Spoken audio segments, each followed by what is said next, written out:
one nation, under God, indivisible, with liberty and justice for all. Do roll call attendance, please, Marty. Mary Jo Rosmanowski. Here. Mary Jo Radcliffe. Here. Patty Jacobson. Here. Laurel Meek. Here. Amy Huffman. Here. Naoma Thundercloud. Scott Barton. Here. Thank you. Has the meeting been notified according to open meeting laws? Yes. Thank you. We're now at the point of public comment. Is there anyone who would like to address the board of an item that's not on the agenda? Okay, we'll move on to community engagement. And we have Kyle Nosfish and Sheriff Waldera here for a special award. We could just say a few, you can come up and join us while we're talking about you.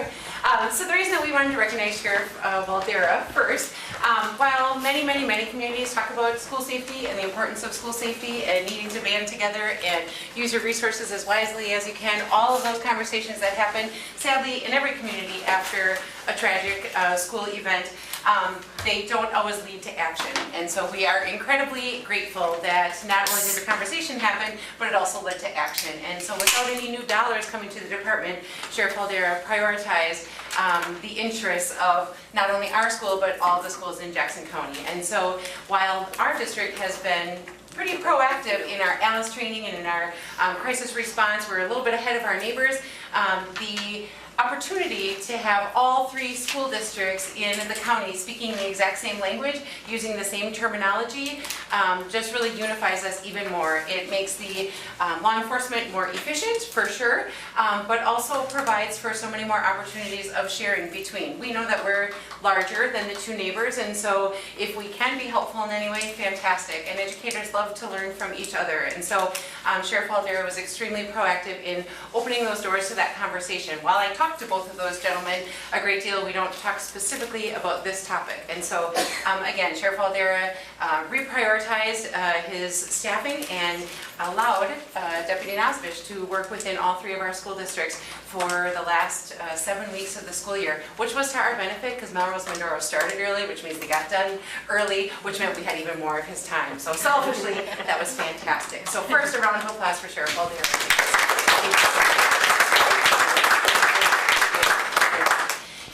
And then I also would like to recognize Deputy Kyle Nosfish, because it's not just anybody that can step into 3 different school districts, 4 different buildings within ours, and immediately feel at home and feel like his time is being used productively and being used well. Kyle is a graduate of Black River Falls, and so he certainly has a familiarity with our community that served him well through this time. School threat aside, even if we're not just talking about the incident that happened the second last week of school, there is so much to be said for the relationship building and the proactive approach. Just seeing a police car parked in the parking lot is enough for some students to maybe reconsider their actions, maybe reconsider, but then not just those kids as a deterrent, but other kids as a proactive, this is somebody that I could talk to, this is somebody that's here for my betterment. And so the deterrent side is strong, but we certainly can't underestimate the strength of just having somebody here. And so Kyle was a fantastic fit, and we are so appreciative of his efforts. So thank you so much, Kyle.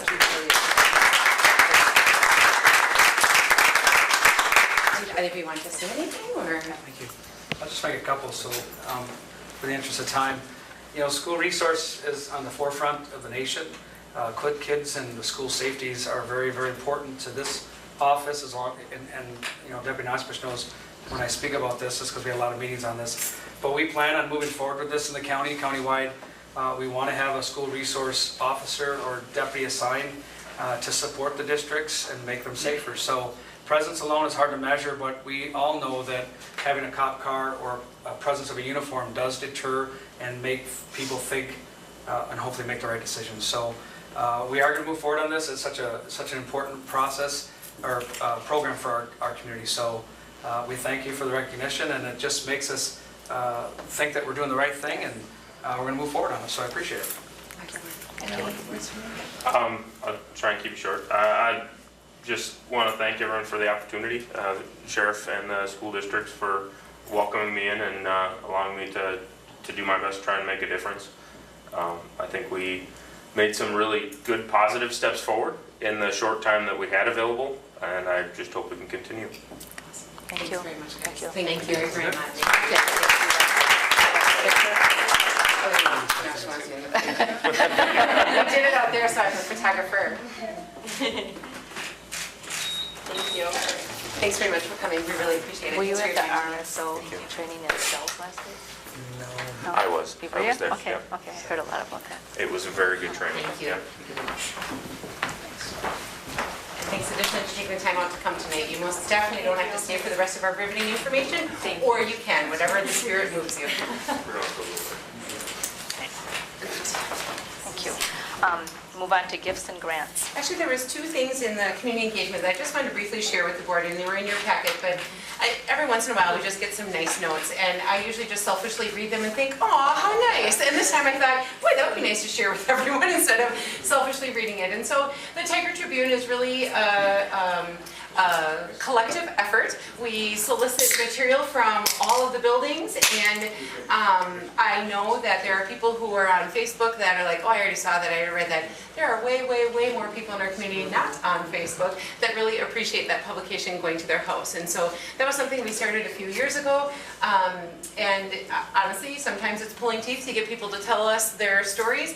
What it ended up with sometimes is me going through Facebook from each building and looking at the past events and picking out the best of them to put in there. But it is very nice to have somebody take the time to recognize that. My mother-in-law actually went off on a tangent because she didn't get it one time. I said, how did you know it was coming? You said on the radio it was going to be in my shopper, and it wasn't in my shopper. Dawn, I'll get you one, I promise. But she relies on that for an opportunity to just get a bird's eye view of the different things happening in the district. So that was nice. And then the second one, this was at Red Creek. A parent came in, and it is a parent that works in education at the CISA level, not locally, but further away. And she brought in the day that the threat, so on that May 31st, she brought in a huge tray of treats to the Red Creek Lounge and this note, and just really, really made that staff feel appreciated. And so thought that that was worth sharing. So very, very thoughtful. So it was very nice. Yeah. I'll try not to keep all the good news to myself.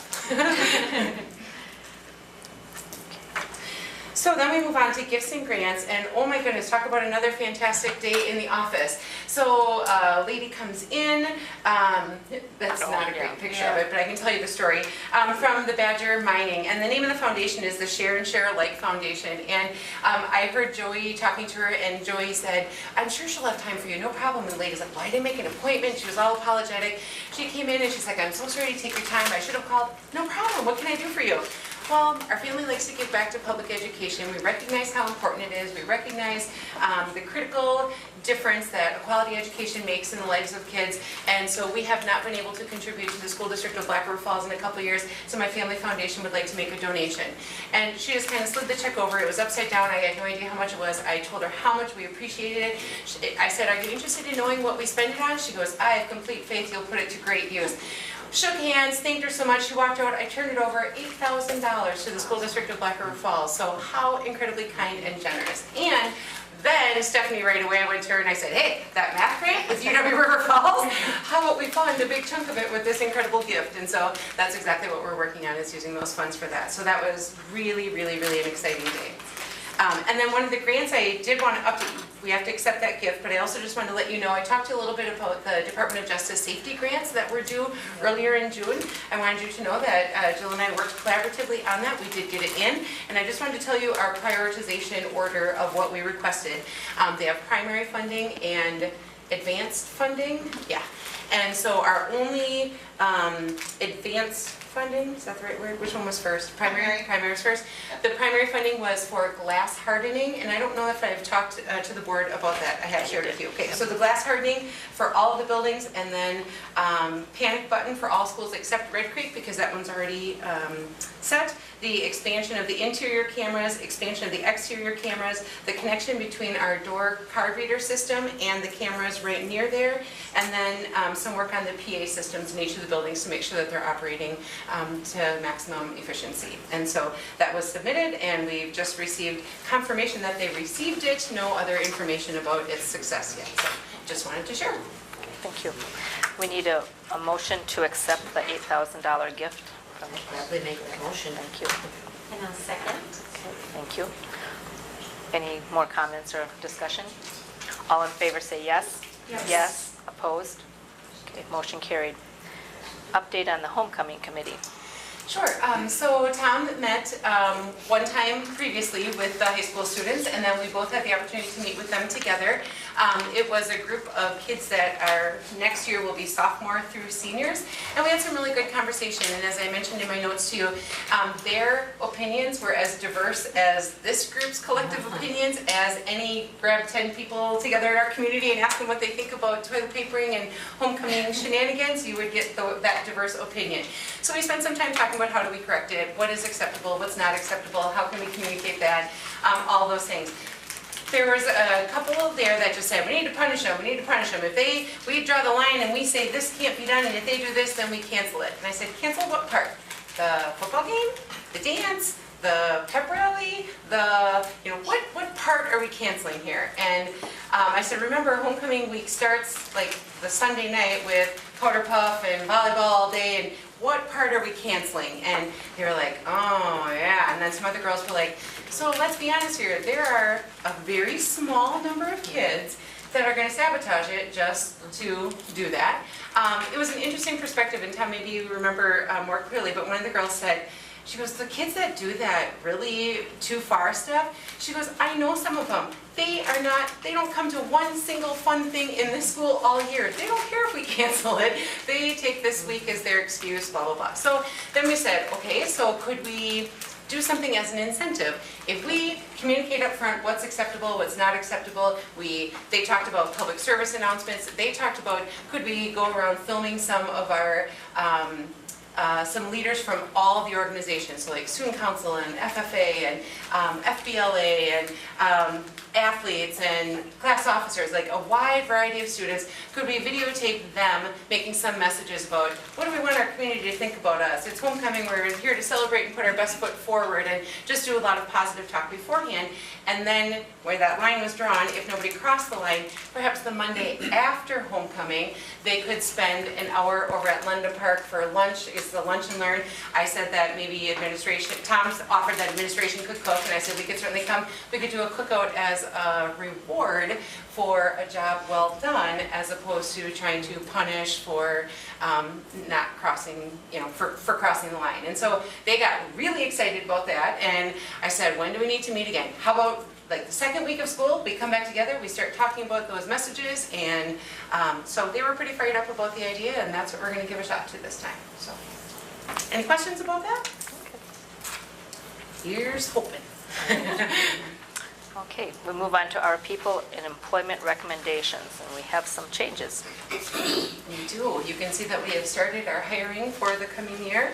And hot off the presses, I would add, Tom, do you have the name of the new choral teacher? Samantha Olson.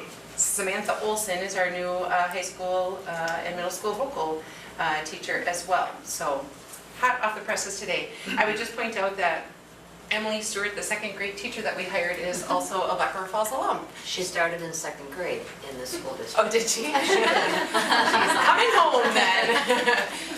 She just graduated and has been hired at second grade, so we need action on those, and then I'll give you another employment update. Vote to accept the new hires. I'll second that. Thank you. All in favor say yes. Yes. Yes, opposed? Motion carried. As far as hiring or employment, wanted to update you on our administrative openings. The high school assistant principalship, that posting closed last week Friday. There are 38 applicants. Really? And so honestly, I bet the principals wish they'd get that many applicants for their teaching positions as we got for that administrative position. So we started calling today for interviews. We're interviewing this coming Friday for that position. The two elementary principalships, we are running those. We talked an awful lot administratively as to the best way to make sure what's most important to me for the admin positions is that the people within that building feel like they have meaningful input into who that leader is. I most definitely also want input, as do other administrators, but the people who live in that building really need to have that opportunity. And so we decided that we were going to run two separate interview committees on the exact same day. And so there will be a Red Creek team, and there will be a Forest Street team, and the candidates that have been granted an interview by both schools will do it twice. And if only one school selected them, because they're all screening them separately, it is really, we've made 2 separate openings. So after that day of interviews, I will facilitate one of the conversations about ranking and who the top choices are. Stephanie is going to facilitate the conversation with the other building, and then we'll come together and see if we have a problem or if we don't have a problem. Because last time we had 2 openings, it was a little bit of a challenge that one building was more vocal about who they wanted, and the other building was kind of like, oh, well, we kind of like that person too. And so we thought each building doing it independently, coming up with their recommendations, and then bringing it together and seeing if we need to have that conversation about top candidates, whatever. And so over 30 applicants for both of those elementary principalships as well. And that closes tonight at midnight, I believe. And we're planning on interviewing on the 28th. Also, our building and grounds supervisor, that opening also closes today, and so planning on doing interviews for that in the very coming future as well. Did you get lots of applicants? How many? 12 applicants for that one? How about internal applications for the principalships? There's a couple. So, any questions about that process? Oh, I also want to tell you, for screening and the committees, I sent an email out to each of the buildings individually saying, we would love for you to have a voice in this. So there's a group of people that didn't necessarily want to take a day to come and interview, but they were willing to screen online. And so the online system allows them to rank each of the candidates and provide a few comments on them. And then there was another group of people that said, I don't want to do all that, but I want to come and interview. And then another group of people that said they wanted to do both, and none of the teams got too large. I was able to allow everybody that wanted to be part of the process to be a part of the process. So just so you know, I'm trying to be very inclusive because it is important that they feel they have a voice in that. Yes. Thank you. Yeah. You received the school nursing report from Elizabeth Johnson in your packet. It was quite informative. Does anyone have anything that they'd like to pull out for that for discussion? Can you remind us what 504s are? Sure. So a 504 is, Tammy can correct me if I say it in an offensive way, but a 504 is one step down from special education. Okay. In order for a student to qualify as needing a 504, you have to go through the same evaluation and referral process. When you get to the bottom of special education referral, it says the student has a disability and the student has a need for special education services. You can say yes to they have a disability and say no to they don't need special education services because they are successful without them, and so that certainly can happen. A 504 oftentimes comes in when there is a medical diagnosis of some form, and I would agree wholeheartedly that our number of 504s is growing quickly. We are at a point where we have quite a few medical professionals sending parents to us or sending faxes to us saying this kid needs an IEP. Well, that student may have a medical diagnosis, but you certainly can't tell us that they are special education and in need of special education services, and so our 504s are growing rapidly. I mean, to share one of the significant challenges when you're a special education student and you have an IEP, by law it's very, very scripted that you need to have an annual meeting. You set those goals, you measure the progress, the parents need to come in and be a part of that. And there's a case manager assigned in our special education staff. A 504, there's nobody that is the set case manager, so we have deferred to our guidance counselors, our school counselors. As the number of 504s grows, that becomes an increasing burden on our counselors in the midst of all the other stuff that they do. So, Tammy, is there something you'd want to add to 504s? That was the 10,000-foot view. I would say, when we look at the different things in the district, and we talk about health needs right now, you've got your individual health plans, then I look at that 504 plans are a step up from there. Have a little bit more teeth than the IHPs, and then the IEPs are the ones that have the most teeth. But the big difference between 504s and IEPs is that 504s are non-special ed. They are an accommodation plan, and typically you see accommodations in it, but not people attached to that plan. So it's more of just accommodations that we're making. Whereas the IEP is typically where you're working with the case manager and there's interventions and different things. The 504 is more of that accommodation plan. And for us, we're seeing a growing number in all plans. Thanks, Tammy. Thanks. I had put out a question about, just to address head lice, although it's not a health issue. Communicable disease Yeah, I anymore. know, yeah. We've just had a request to address it at policy committee, so I just wanted her input on her recommendations on that, so she'll get back to us on that too. So, any more questions or discussion on the school nursing report? They do a lot of stuff. Boy, tend to a lot of injuries and boo-boos. And training. You know, the one thing that I don't know if we even have the statistics, but it would be interesting to see the difference in the broken bones prior to the foam on the playground versus what it is now. I don't know if we even have that information. for sure, But I every can year. bet those injuries have decreased. I would go a step further and say, since we changed all the equipment at Forest Street, it made it all age appropriate. Because Yeah, to be honest, yes. that playground was the most dangerous with the high fifth grade old swing set and slides and climbing stuff. And then we put our smallest kids there. So Forest Street would be the surface, but also that. Okay, that would be interesting. Okay, we'll move on to student success, and we have Forest Street and Red Creek Continuous Improvement Plan. And Laura is our person. Laura and Rick will both be. Laura and Rick, okay. Laura was tagged by Mr. Stanley, so she is going to do that part. And Rick was always tagged, so. Oh, yes, please, thank you.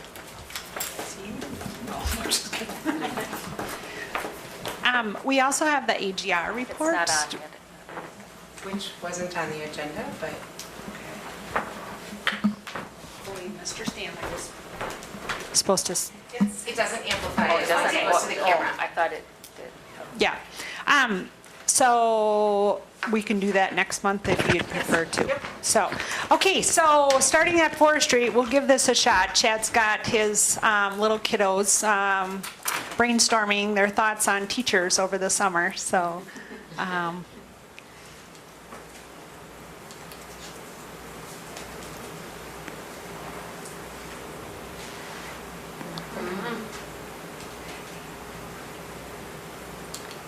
It's on. I think your sound is off. Oh, no, it is on. No, it's up, it's. Yeah. They're cracking themselves up. Yeah, we're gonna have to figure out a new device for Forest Street. We should hear something.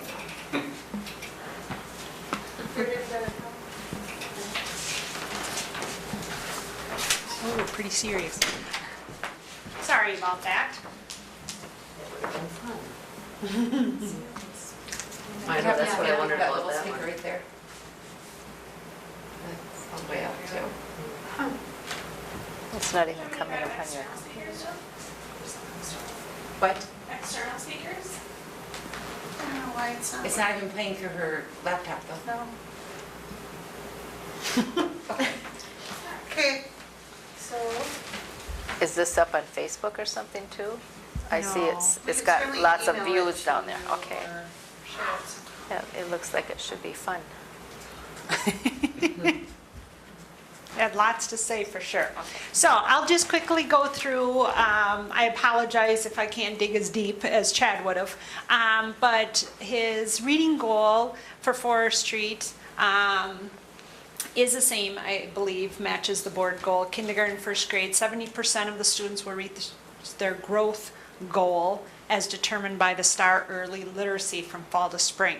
And going through his charts, you'll see that some of the kids, as they get to first grade, are able to handle the STAR reading. So it kind of bumps them, or by the end of first grade, they are taking that STAR reading test similar to what we do at Red Creek. So sometimes it's a little tricky to compare the data because of that, but we'll see his charts in a minute. Also with the 4K, these he presented to you at the beginning of the school year, so I'm not sure if you really want me to read all this. I certainly can, but you have it in front of you as well. So, Not working? nope, I was just playing, figuring it out. He also has his public relations. Forestry is always the superstars for all the rest of us to try to follow. When it comes to, I received information that helps me understand my child's progress. They were going to look at their 35.6% strongly agree, wanting that to go up 10 percentage points. So we'll see that in a minute. Also, they really had a larger focus on that check-in, check-out program, which is part of our PBIS. If the normal stream of reteaching doesn't work for a child, they may qualify into check-in, check-out, which, just a quick review, is when they go to a greeter in the morning and that greeter starts them off on a positive note, gives them a chart, and they also end their day with that greeter talking about their day and what went well, what can they fix for the next day. It's all supposed to be super positive, additional adult, that cares about them and is connected with them. So they're hoping for 80% to be able to graduate from that program. So first thing, first grade literacy. So, and really all you really need to look at is this, maybe I had a pen, the last chart. I don't know if I can hold all this. Yes, thank you. Let me just, so if you look at the blue and green combined, they had 62% that met their growth goal. And they set that within the STAR program. So they were just shy of their 70% goal.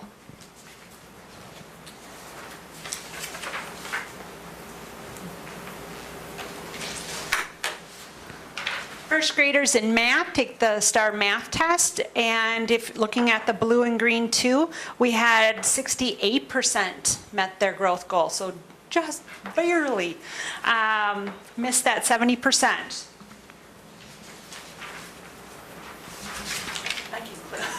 Thank you. Too much.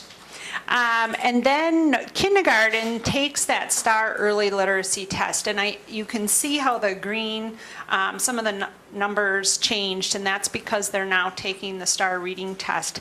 They had 81% though meet their growth goal on the STAR early literacy. Now, I'm sorry, but there's no charts for the 4K, but we did, Stephanie helped me look those up. So their goal was 70% as well for the 4K. So this first subsection where they identify names and letters, they had 86% of the kids met that goal. So, and then uses letter sound knowledge, they had 68%.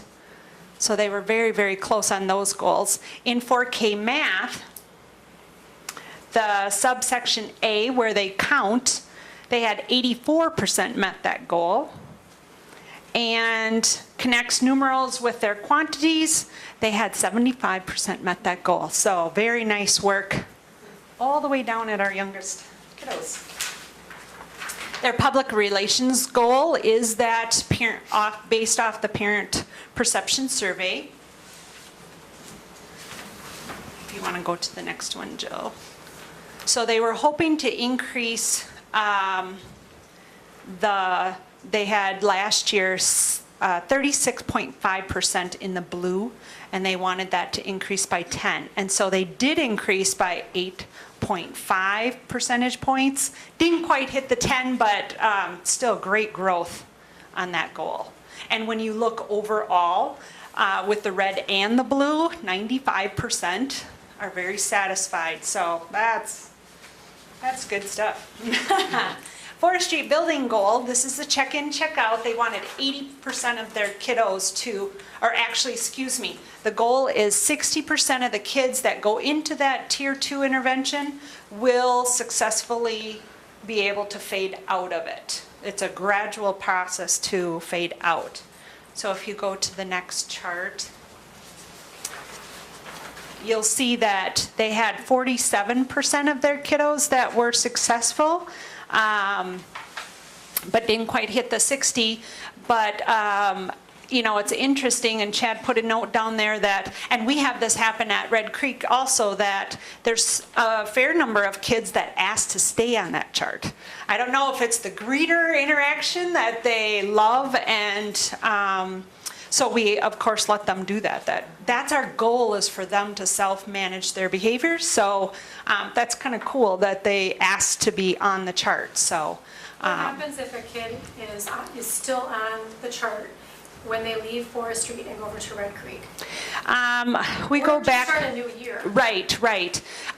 Typically, we would probably start them, although the rules are different at Red Creek. So PBIS says you shouldn't be judging kids or assessing kids until you have clearly demonstrated and talked about the rules, practiced them. So we don't even start, one of the ways they get themselves qualified for check-in, check-out are the number of office discipline referrals. We don't even start doing that until close to the end of September, just because we're still in the reteaching and supporting and.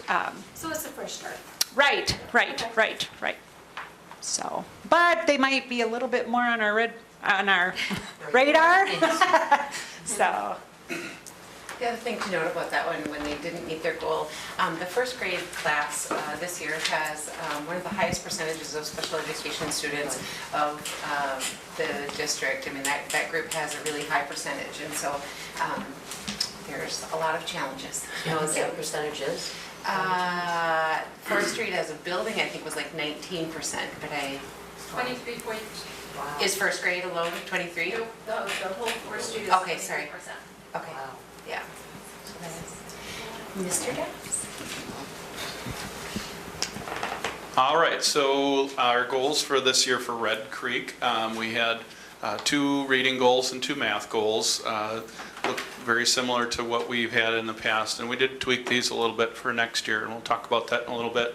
But one was with achievement, trying to get 5% increase on the kids that are at or above benchmark, so we start pushing the kids up into that at grade level or above. And then 70% of students reach their student growth percentile of 50. If you have seen that in the past, we've bumped that up. It was at 35 was what STAR recommends for us to have for a growth. We bumped ours up to 50 to be more aggressive with it and help with that first goal as well. So those are our goals for both reading and for math for 2nd through 5th grade. Do you have a clicker? Jill did. Oh, somebody moved it. Oh, it is changed. It looks the same. I need a different font for each slide so I know what I'm seeing. Our building goal, increase the perception of a respectful climate as measured by the students. We wanted to increase those that, on that question, I feel comfortable sharing my ideas at school, to increase that by 5%. And then our other building goal is to increase positive behaviors as measured by total ODRs decreasing by 10%. And okay, so I'll just talk a little bit and then I'll get to this. Our reading goal, the 2nd grade met the achievement goal. The other 3 grade levels fell a little bit short of that. So our goal for next year, we had a little more narrow focus with it. We've got some things in place for the high achieving kids. We've got some tier 2 intervention groups that they get that extra rigor and extra challenge. We've got our tier 3 interventions for students that are really struggling in reading and math. And that middle group that's just on the cusp of getting at grade level, how do we get them up to grade level and being successful independently? We started that late this year with Vicki Kramer, our literacy coach, co-taught a group with Christy Rausch, one of our 5th grade teachers, and really dug in hard with that group of students during their science and social studies time. Made it really heavily literacy based and reading strategies, and we didn't see the big fruits of our labor with that because it kind of started later in the year. But definitely was what we're looking to push into next school year. This chart here, because our growth goal, we met it in 2nd grade, but one of our big challenges, and I think you hear that every year too, is our summer loss part of it. So this is fall, winter, spring for second grade. So you can see there's pretty significant growth. Those other three lines are those percentile ranks, 25th, 50th, and 75th percentile in the nation. So we're obviously growing at a greater rate. But our challenge is, again, with the summer loss, we're starting at that low point.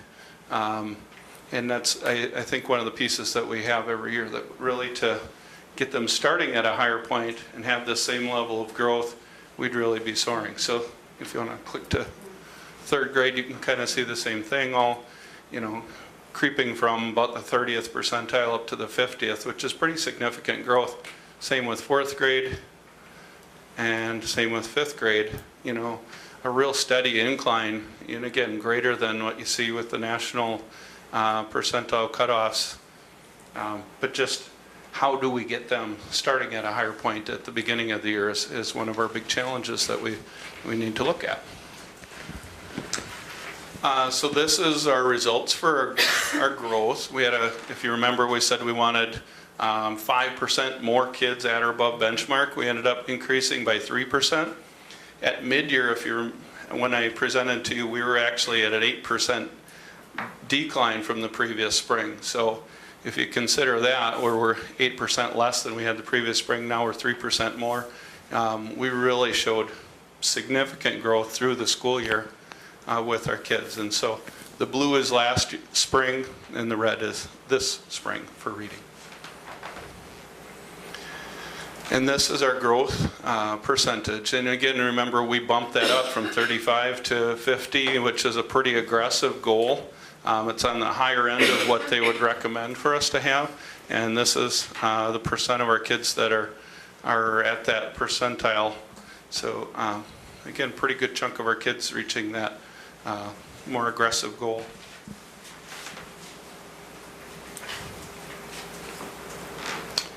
Math goal, we'll kind of go through these. Again, look at that amount of growth from fall, winter to spring with our second grade math kiddos. Wow, that is really drastic. Third grade math,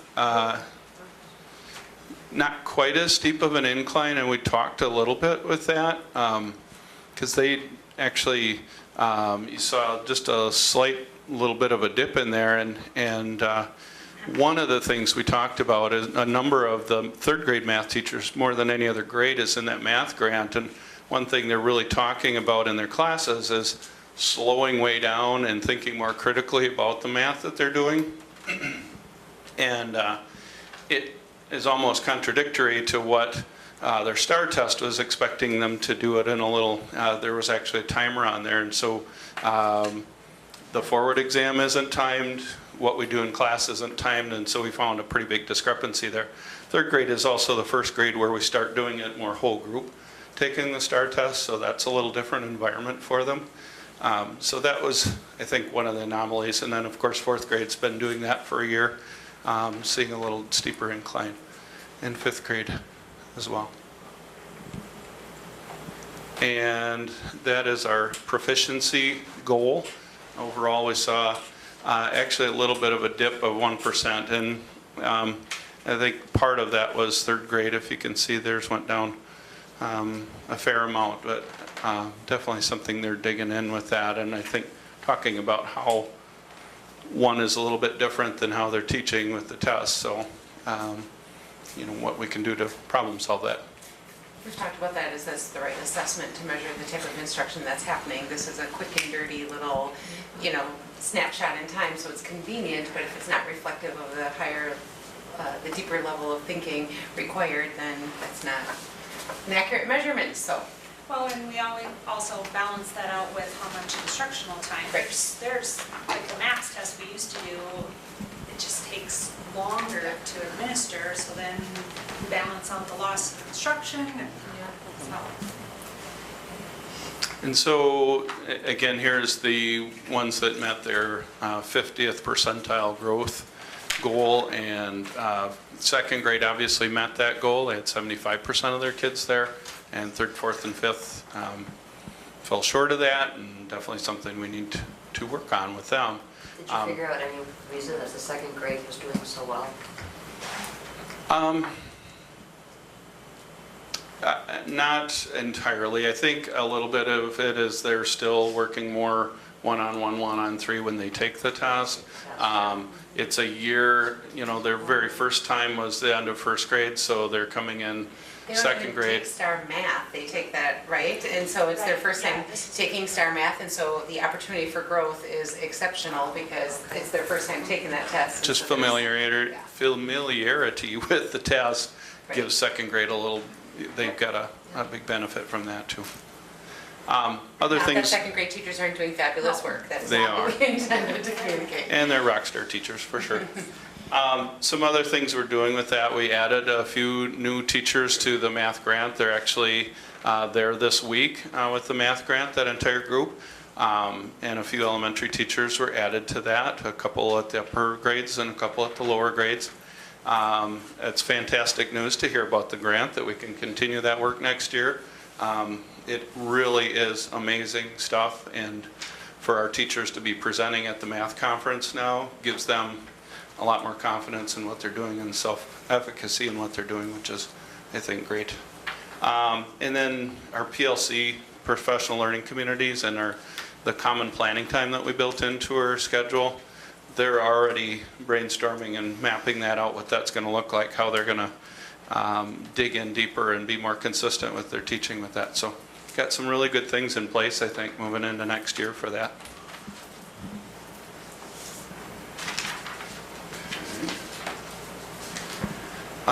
Our building goal, that I feel comfortable sharing my ideas. One thing that I found as I talked to some of the kids about this is elementary kids, if you ever talk to them, they're very impatient with when you talk to and you ask them to wait a little bit, and when you've got a group of 18 to 27 kiddos in your room, sometimes that skews their perception a little bit as far as when they get to talk, and so was a little learning curve for some of the elementary kids too. But it's definitely still a piece that we want to keep working on. We want them to feel comfortable and confident and able to share that. Vicki Kramer, our literacy coach, has really dug in hard with our teachers too, as far as what that looks like, how you can do turn and talks with your partners and give them opportunities to share with each other. So we did not reach that goal. It actually went down a little bit, but definitely through this year, we've started putting some things in place, I think, that will help with that. The staff look at that goal as a climate and culture of the building, wanting the kids to feel welcome and safe and that they're willing to share. And the kids look at it as, I never get enough time to talk. I always have my hand in the air and she doesn't call on me. And so I'm not sure we had the same goal in mind when we asked the question. But.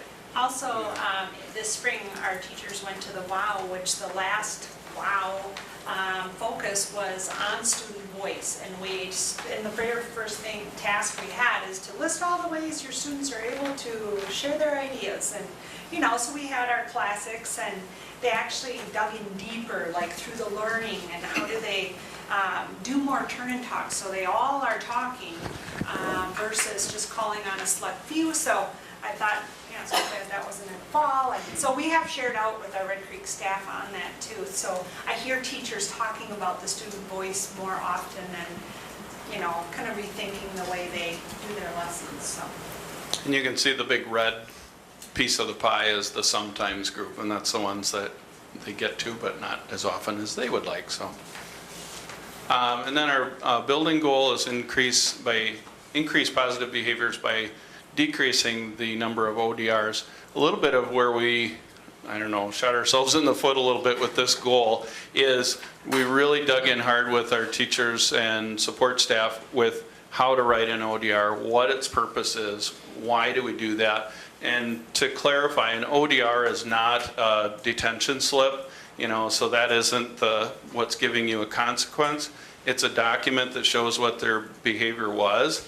And as we got better at getting, support staff particularly, and a number of teachers more engaged in that process and how that layers into the check-in, check-out, and all these other behavioral supports that we have, they started writing more ODRs. So our goal of decreasing the number of ODRs didn't work real well. So we actually had more ODRs this year, but to me, being one of the data people, that it was good data for us to have because it gave us a lot of much more specific what they're doing, when they're doing it, why they're doing it, so we can help them out a lot better. We also, on our special ed side of things, sometimes if they were already in a special ed program, particularly for behavior, you know, do we write them an ODR because we know that special ed teacher's working with them? Absolutely you do, because that is great data for them to write IEP goals for them. So those ODRs increased as well. So didn't meet our goal, but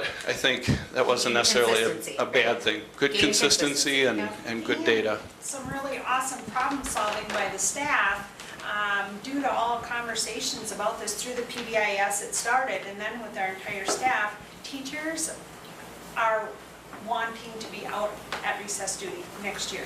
So there will be a classroom teacher out on recess duty throughout the school year. Even our building aides at the end, they're like, oh, we just feel like it's just, we're so crabby with the kids and we're pointing out all the negatives, and they just wanted to get on top of the positives. So they started researching large group games, and by the end they were playing drip, drip, drop with probably 50, 60 kids. And so it was, you know, they were starting to do some of that problem solving and flipping that around, teaching the kids how to play some of those large group games, which is the goal of our classroom teachers for next year. So this negative turned into lots of positive conversations for next year, so we're And excited during the about continuous that. improvement planning, the Red Creek teacher said that they're planning to go out for recess. You bet your bottom, when Stephanie and I met with the forestry, we're like, well, do you know what Red Creek teachers volunteered to do? Forestry teachers are also going out for recess next year because of the peer pressure from across the parking lot. Are these referrals put into Skyward? No. Okay, that's, I just wondered. It's just more of the tracking, Okay. you know, some of the, what I look at is the number of majors, and it did tip over at the end, but for the majority of our year, our majors were significantly lower.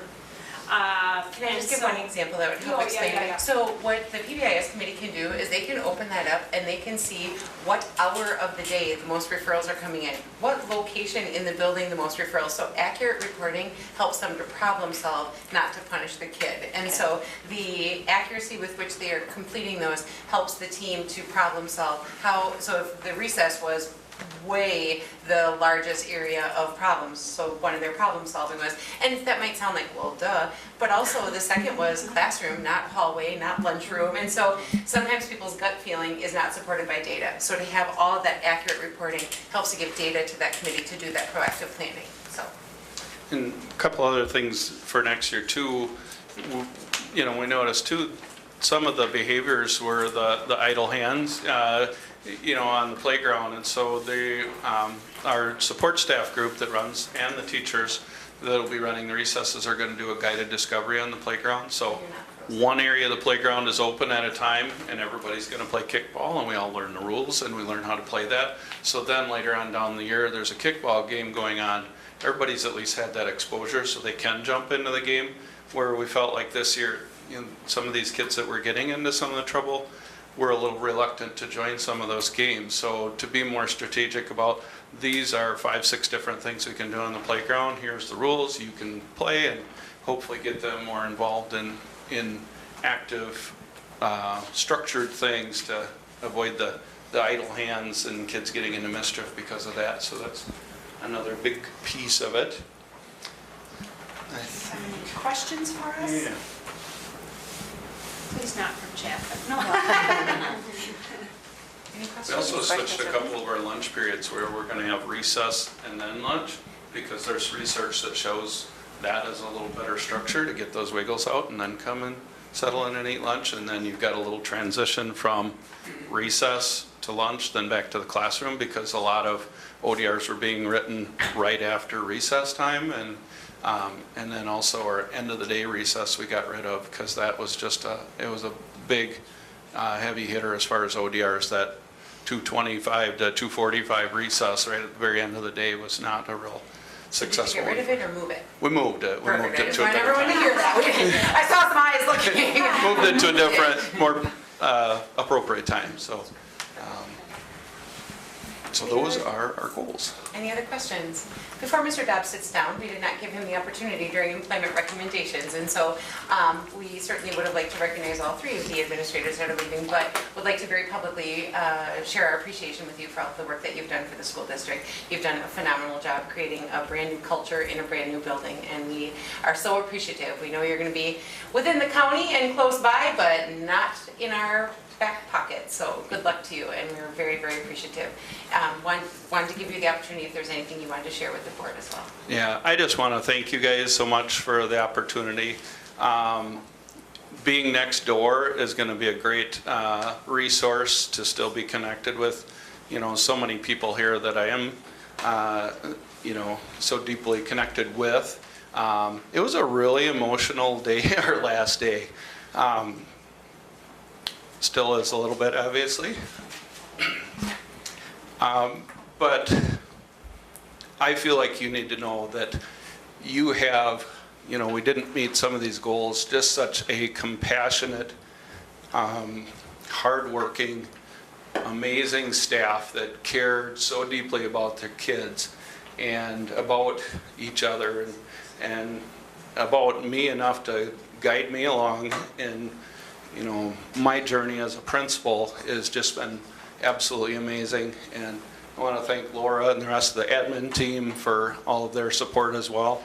I learn so much every year, and it's because of the people I work with, and so I'm just super thankful for that. So, like I say, pretty emotional move for me, but I just want to thank you guys for the opportunity. We want to thank you for your leadership, and we will miss your calm demeanor. And you've done a phenomenal job.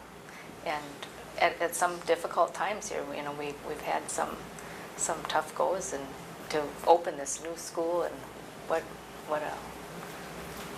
But there's also something very special about going home, right? Yeah. Melman alumni, Yeah, 4 daughters attending the district. How exciting for you to be able to rejoin. Yeah, I'm glad you're close by and going home.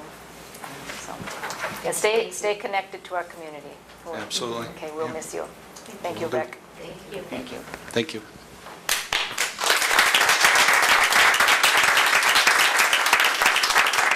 Your last board meeting, officially. Now you give a round of applause, Rick. Chad didn't even make his. What does that say, right? Okay, we'll move on to the co-curricular handbook. Oh, the building handbooks, I'm sorry. Building handbooks first.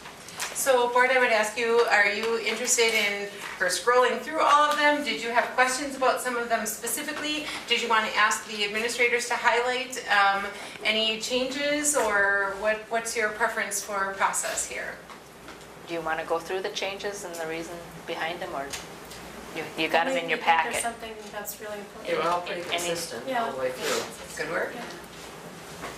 Anything that the building building principals would like to highlight on why they changed? Ours are really more administrative, Yeah. school year kind of, nothing real dramatic, I guess, for the elementary ones. Okay, thank you. We need to approve, and we need a motion to approve the changes in the building handbooks. I'll make that motion. Thank you. I'll second. Thank you. All in favor say yes. Yes. Opposed? Motion carried. Co-curricular handbook.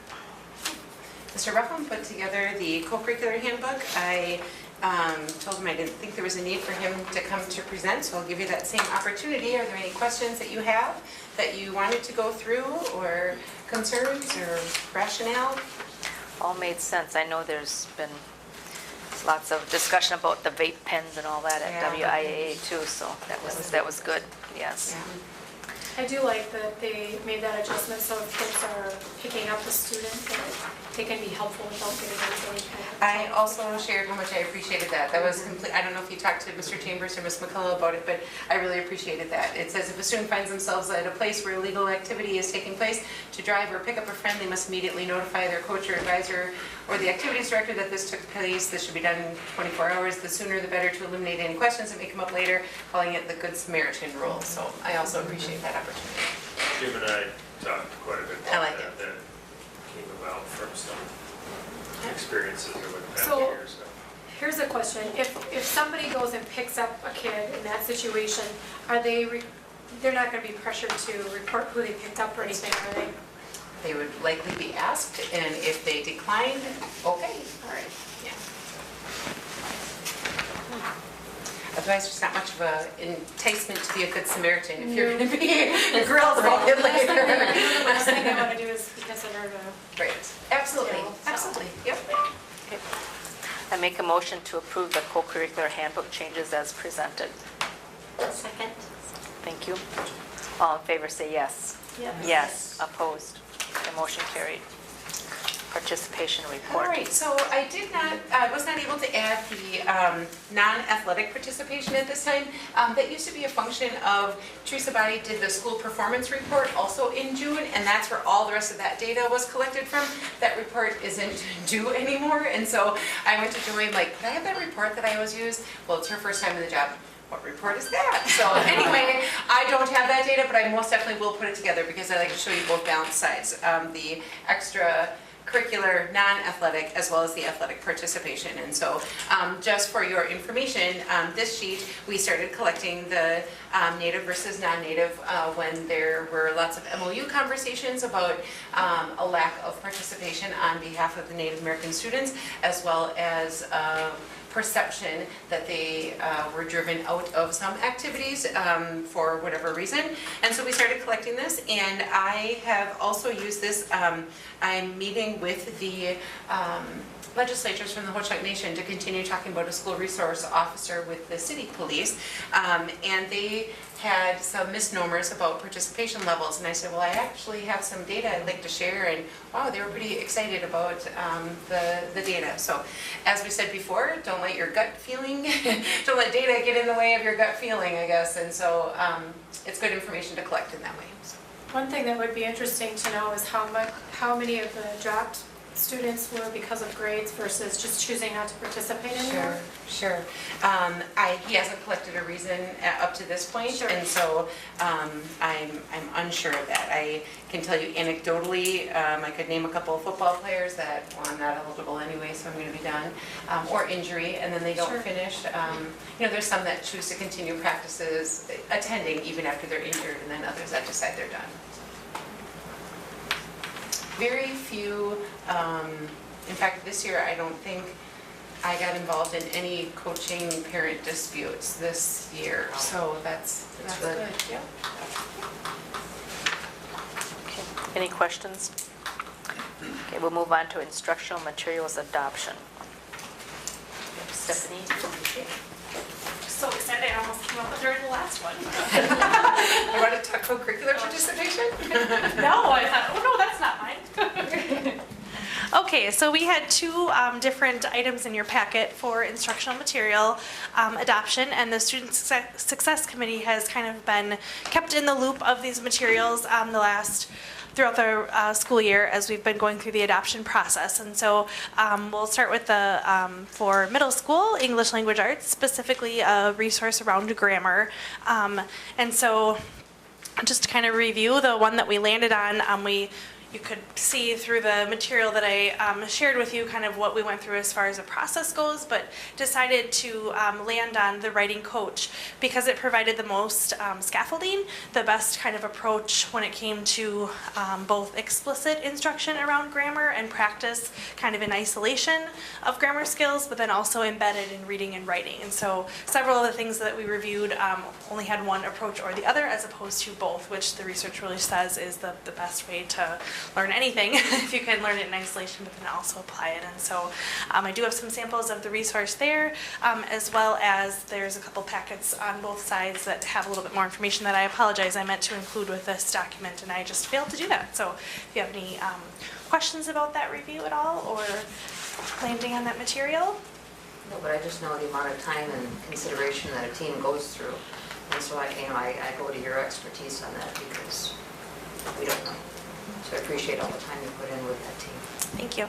And I was really excited about, I don't know if you caught that last part, that our original quote from the company was far more expensive than what we're able to land on through a used textbook company. So we're able to cut that down quite a bit for the same exact resource, which is ironic, but I was really glad that we thought about doing that, so. All right, and we can just do one action for both, or that's just fine. Unless somebody would prefer to pull them out separately. Any reason? Okay. So we'll just quickly discuss the math one. Again, we have talked a great deal about at Student Success as well, kind of keeping you apprised of the progress in the review process.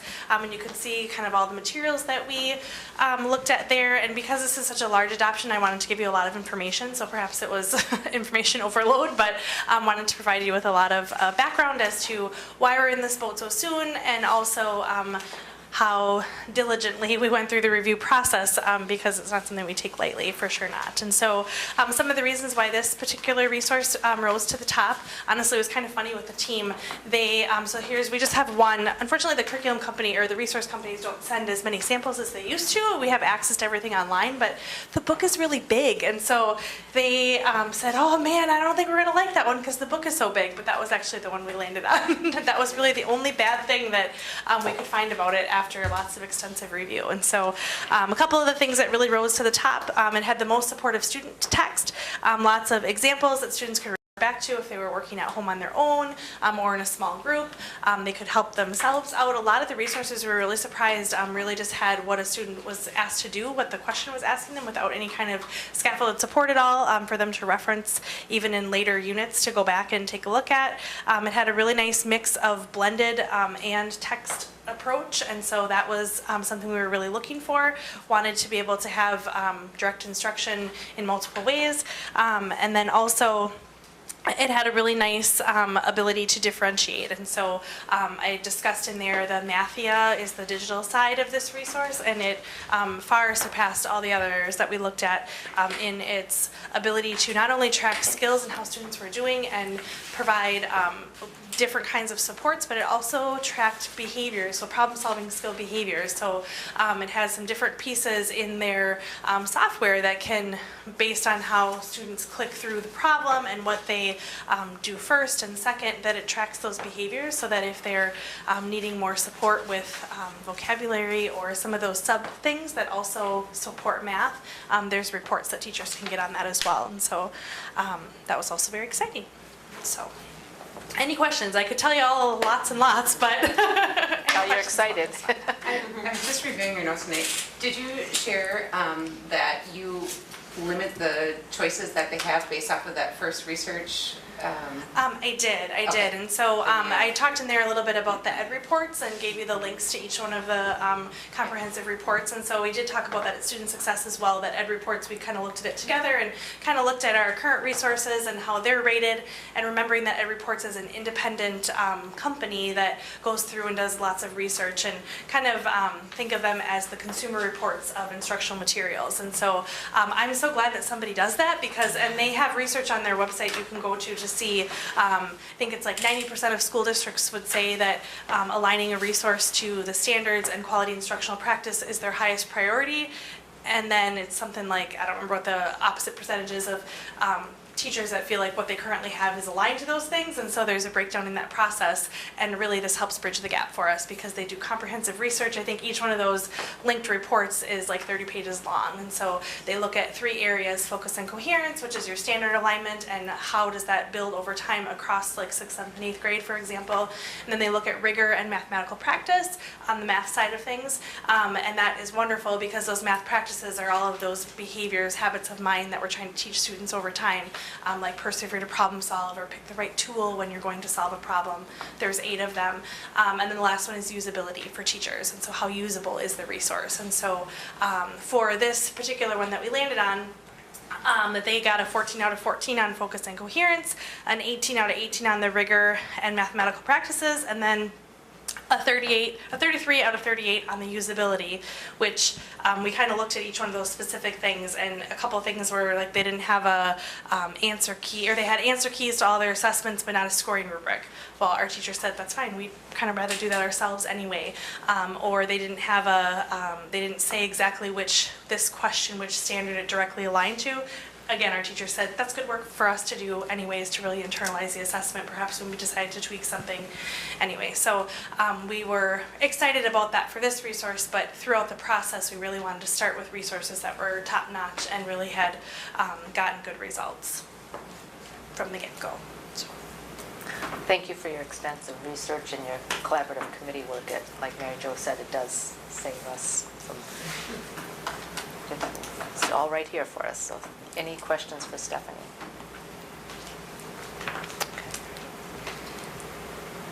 So we do need action for the adoption of the resources. I make a motion to approve both the language arts and math adoptions as presented. I'll second. All in favor say yes. Yes. Yes. Opposed? Motion carried. Thank you very much, Stephanie. Thank you very much. Move on to the WIAA membership renewal so our kids can compete. And there's really no changes, it's just an annual action that needs to be taken. I make a motion to approve the WIAA membership renewal. Thank you. I'll second. Oh, go ahead. I'll second. Amy? Okay. Any questions or discussion? All in favor say yes. Yes. Yes. Opposed? Motion carried. Student success report. Was there a committee meeting? Did you? Nope. Okay. No? Okay. Can we move on to our monthly expenditures? You've had those in your packet. Is there anything you want pulled out for discussion or questions? Okay, is there a motion to approve? I'll make that motion. Thank you. Second. Thank you. All in favor say yes.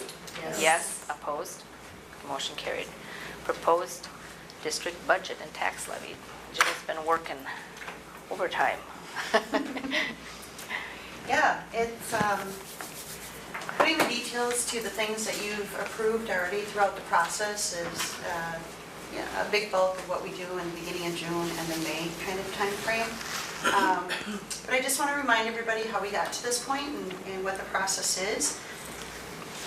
So here we are tonight to approve a preliminary budget because all the factors will likely change. I know they'll change before we approve the final budget in October that will take to the annual meeting.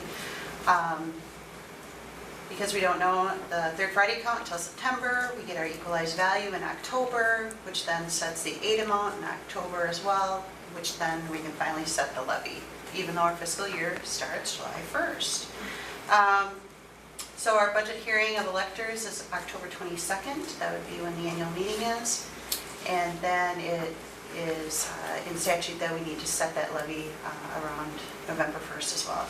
So tonight I'll actually be asking you to approve the budget.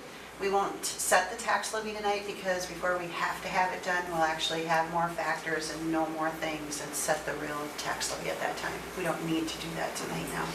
Since we've moved our annual meeting, that's probably something we just need to change on the core agenda. We don't really need to set a tax levy tonight, but I'll give you information about that. Just again about the different funds we have. Fund 10 is our general fund. That's where we do most of our operations. Fund 20, that's just the summary of a few different funds. We have a special education fund, which is 27. Our gifts fund is 21. And our Indian education grant is Fund 29.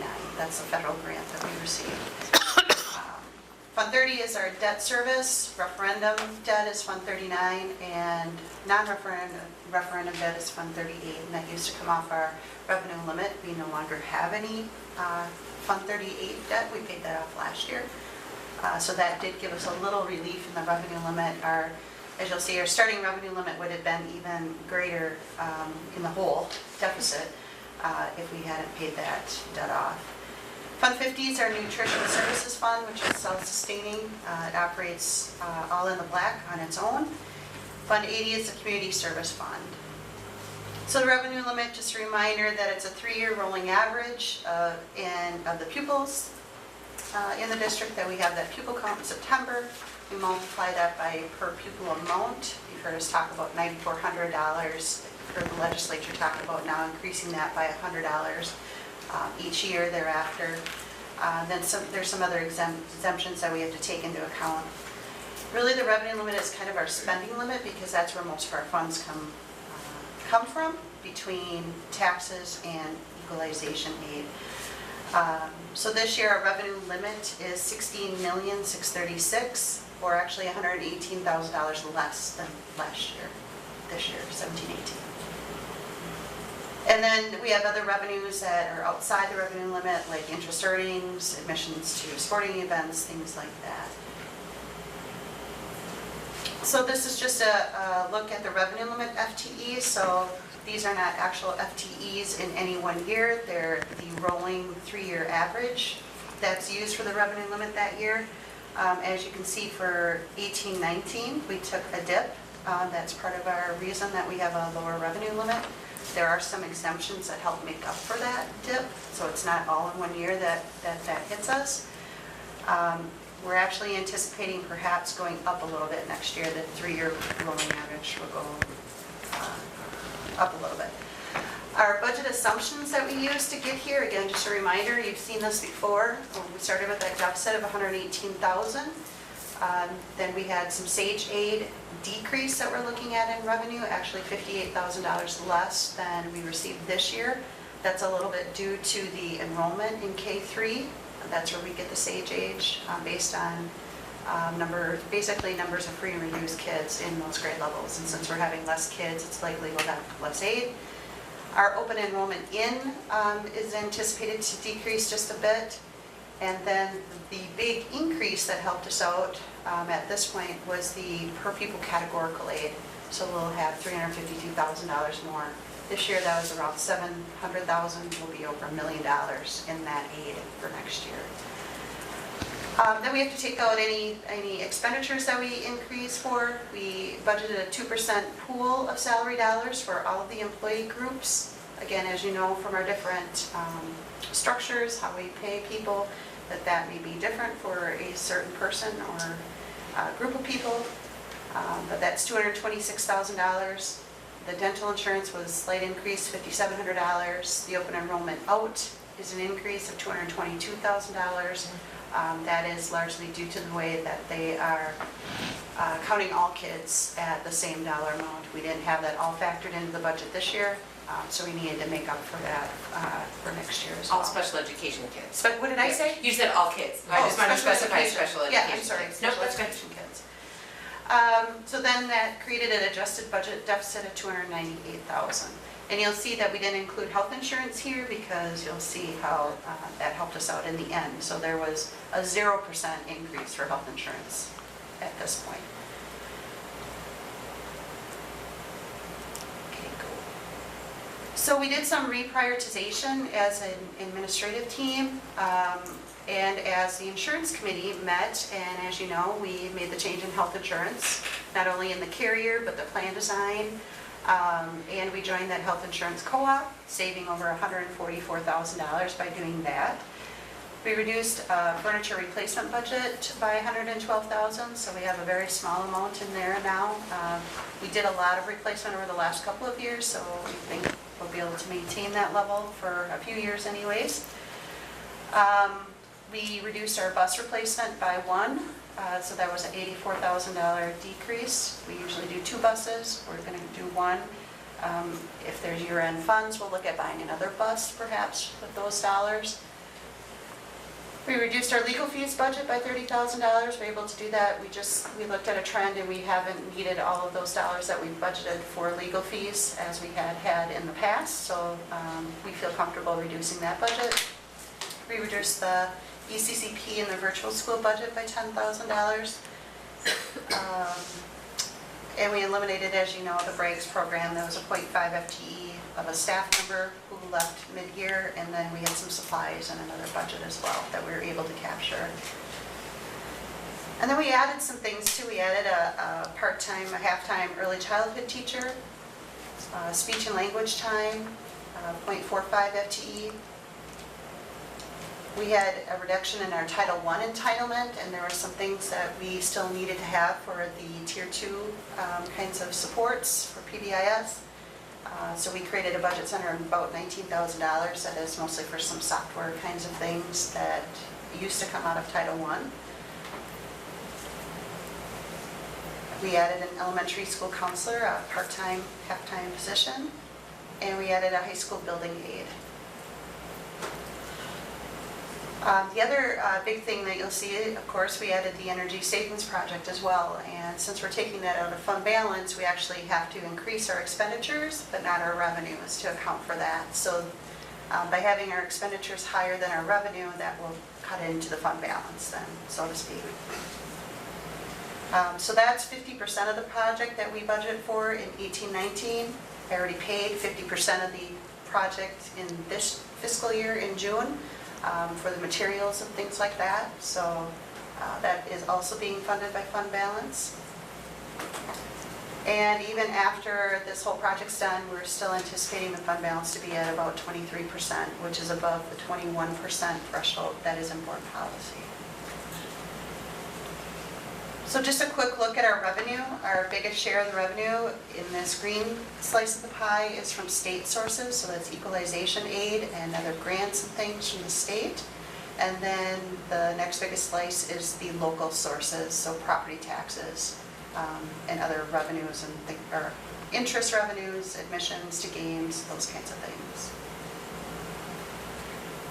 Expenditures, our biggest slice of the pie is for instruction, which makes sense. Our next biggest slice is for supportive instruction, so the LMC director, our aides, our counselors, our transportation costs, our utilities, all those kinds of things are in supportive instruction. The other non-program transactions, the biggest slice of this is the amount that we have to transfer to Fund 27 for special education costs that isn't covered by state aid. Which that amount of aid keeps going down every year as well. I think I saw the final amount for 17-18, it's about 26%. And every year that just keeps getting the slide on and having a little bit less going to the school districts. So there, I am giving you some estimates for equalization aid and property taxes. I'm anticipating our equalization aid to increase by about 3.8%. Our property tax levy, and this is what I wrote about in your board packet materials, would actually decrease by 12%, or about $1 million. And you're probably wondering, why would it decrease so much? Well, part of the reason is we're having a few less pupils, so our revenue limit is going down a bit. Our aid is increasing, which is a big chunk of our revenue limit, so then that means that our tax levy is decreasing as well. And then further, when you look at the tax rate going down so much is, so if you have a lower tax levy from the prior year and your property values go up, so your denominator's getting larger, that's going to make that tax rate go down as well. So if your numerator's going down and your denominator's going up, that tax rate's going to go down as well. So that's where it comes into play, going from 945 to 822. Last couple of years, we've done a defeasance which is actually levying a higher amount to try to keep that tax rate at 945. And we were able to use that to pay off debt more quickly. It also gives us that strategy, should we need to go to a revenue limit override kind of situation. We're not continually dropping the levy and then all of a sudden, oh, now we need to tax for more. It would keep it more level, and perhaps we wouldn't need to tax for anything more if we had to do a revenue limit override. That increase would just be absorbed in that situation. You've likely read about some districts that do a revenue limit override and the tax impact is zero. Likely they've had some debt already that they were able to use this strategy to get there. So the property tax levy, I'm not going to spend a lot of time on this just because of those factors I just shared, and plus we're not going to set a levy tonight. But again, going down by about 12%, going from 8.5 million to 7.4 million, should the board decide to do nothing different. Again, the tax rate's been 945 for the past 3 years, and it would drop to 822, again, if nothing is done differently with the defeasance. Looking at the budget forecast, so here's showing that dipping in fund balance, creating a deficit mode for 2018-19 of $228,000. And then looking forward these years, I am anticipating $0 increase in that per revenue limit amount in this scenario. And that's actually not true. I did take into the $100 increase each year. So that $100 increase is in each year. No more categorical aid, that per pupil categorical aid I talked about. I'm not looking for any more funds coming that way. Looking at the 2% salary pool increase and 5% on the health insurance. So the $100 is the low spending district? spending. Yep, just Yep. making sure everyone Yes. connects those two. Yep. And again, these are cumulative, so if you fix this $532,000, this would be $532,000 less. It would not be 812, it would be something less than $300,000 deficit. Just a picture, it would shows that tax, let's skip this slide, that the tax rate is continually dropping, the tax levy would be continually dropping. So just a quick highlight for Fund 50, we are looking at increasing just the middle school lunches by 5 cents per meal. The food and labor costs continue to increase, and then we also have to meet that PLE, that paid lunch equity calculation that's imposed by the state and federal government. So these are what our rates have been. We still offer free breakfast. These are actually, I believe they're not correct, because that should have been $280 at the high school, I believe. These would both be $280. So this one was $275, this one is $280. We'd be going from $275 to $280 at the middle school lunch. I apologize, that's incorrect. The Fund 80 Community Service Fund, that is where we pay a small percentage of the activities director of Jim Holmes' salary for all of the things that he does for the community, for scheduling gyms, for attending meetings at the London Community Center as well. So he has about 10% of his salary is in Fund 80. So it's a small $10,000 levy that we levy there to help support that, and which is about 1 cent per $1,000 or $1 per $100,000 equalized value on a home. This is the formal budget notice that will have to go in the paper. So again, just summarizing, you can see where our fund balance is anticipated to be this year and would actually drop after next year. These are the revenues. Again, they're $224,000 less than the expenditures. The Special Projects Fund, those are those Fund 20s, so that's special education, Indian education, gifts and grants. That's a total of those. The Debt Service Fund, this is just Fund 39 debt, actually what we levy according to our schedule and then pay out in debt service payments. Capital Projects Fund, this is our referendum monies that we had received, and you can see we're almost getting spent out there. We still get some interest revenues, but we really only have about $35,000 of all those $22 million to spend. So we're still chipping away at that on some needs that come up after the fact that we realize that, yeah, we need to have that. That wasn't part of the original plan. The Food Service Fund was a balanced budget as well. Again, the Community Service Fund is a real small budget. That's mostly for the Activities Director. And then we have it's called Package and Cooperative Program Fund. Basically, that's if we have regional events here for athletics or solo ensemble for music, we put it in this fund and the expenditures come out of this fund, so it doesn't impact our Fund 10. And then we have had, I'm trying to think of some other, when we've been the fiscal agent with another district, those funds are there as well. So we pay out the items and then they reimburse us. So really all I'm recommending tonight is approval for the Fund 10 expenditure budget of $20,110,854. And again, we'll have a lot more information and final information by the time the board sees us in October to set the final tax levy. And we can have some more conversations about that before then as well. Are there any questions on anything? We saw a lot of those pieces already throughout every month, and Now it's just putting all the details together. It's a lot of work. So I have a question. It seems like so much of what we spend is not really in our controllable, we can't control a lot of what we spend. Is that pretty accurate? That's pretty accurate. Major part of our, so if we didn't have that extra 200 some $1,000 in this 20 million, it's really about 19 million. And as I shared, we have almost 17 million that's in the revenue limit.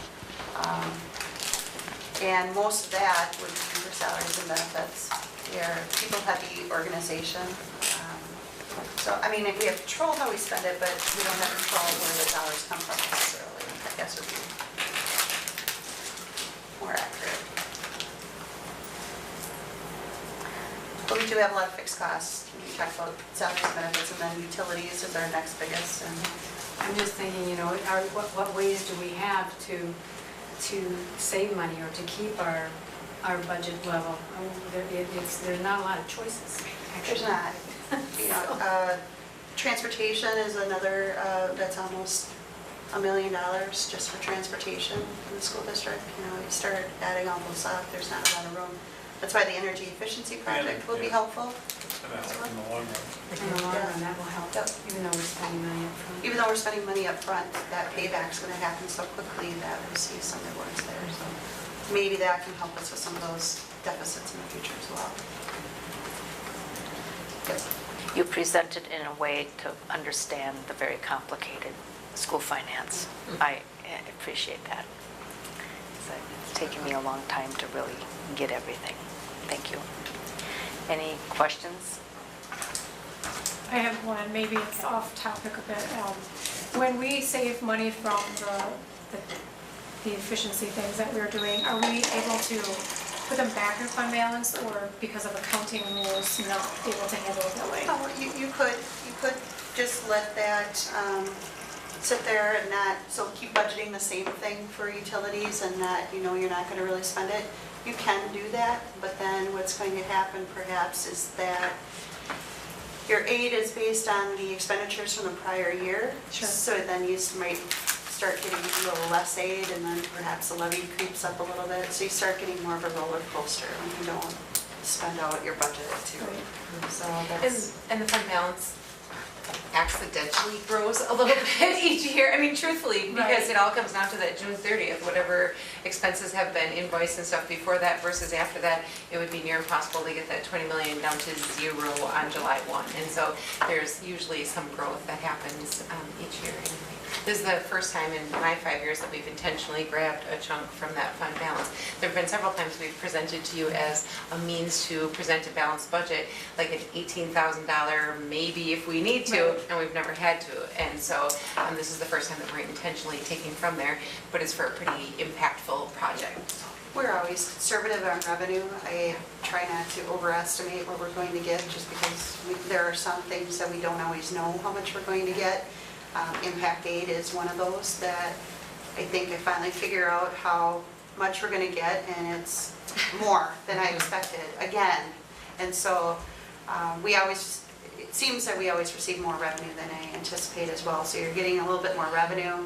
If you underspend a $20 million budget by 1%, which is not very much, that's $200,000. And so pretty quickly you can see how the fund balance can grow a little bit. Well, we'd rather you understate some of those things. Conservative versus, Yep, absolutely. So you have a happy surprise instead of a miserable situation.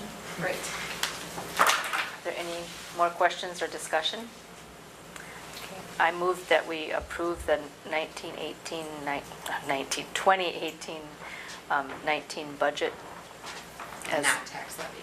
yeah, Just for the total Fund 10 budget. Thank you. Thank you. Second? Any more discussion or questions? All in favor say yes. Yes, opposed. Okay, motion carried. Thank you, Joe. You're welcome. We'll have a discussion of rule policy 871. So this came about, Patty had asked a question a couple different times about this policy, and it took me a while to understand what the concern was, and where I believe we have landed, and please correct me if I'm wrong, is that the rule feels extremely chunky and overwhelming perhaps if somebody wanted to actually utilize the process. And so Patty would like to have a discussion about, are there ways to streamline this process so that people would feel more, I don't know, willing is the word, but able to use the process. Sure. So when I was reading through the rules here, there were a couple things, and I think it's appropriate that it shouldn't be just willy-nilly anybody complain about any little thing. So I agree with the intent that it should be an intentional, thoughtful process. I guess the thing that, when I read further down through the rules, if I were wanting to complain, I would look at this and say, oh, it looks like if I complain, I need to fill out this form, and Stephanie provided me with a form, which is an easy form to fill out. The block that I see there is number 5. So here I have a complaint about something in my child's classroom materials, and the review will be primarily by educators of the district that use the materials. And so it seems to me that that's a little bit one-sided when there's 2 out of the 9, I believe.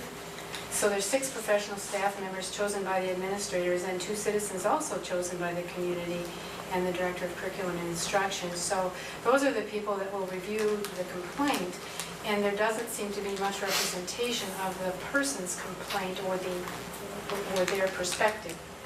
And so I thought that was something to... And so when you read that, do you perceive that the person who is filing the complaint would not be a part of that conversation? Or do you perceive that to read that they would be a part of that conversation? It doesn't look to me like they would be part of that conversation. That is the committee that would review the complaint, is that correct?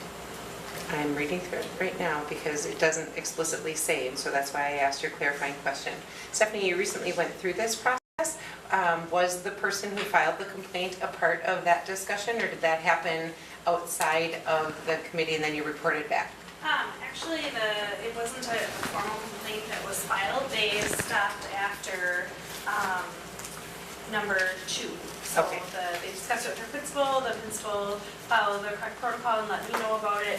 The parent also reached out to talk to me about it, and we discussed it, and they felt like it.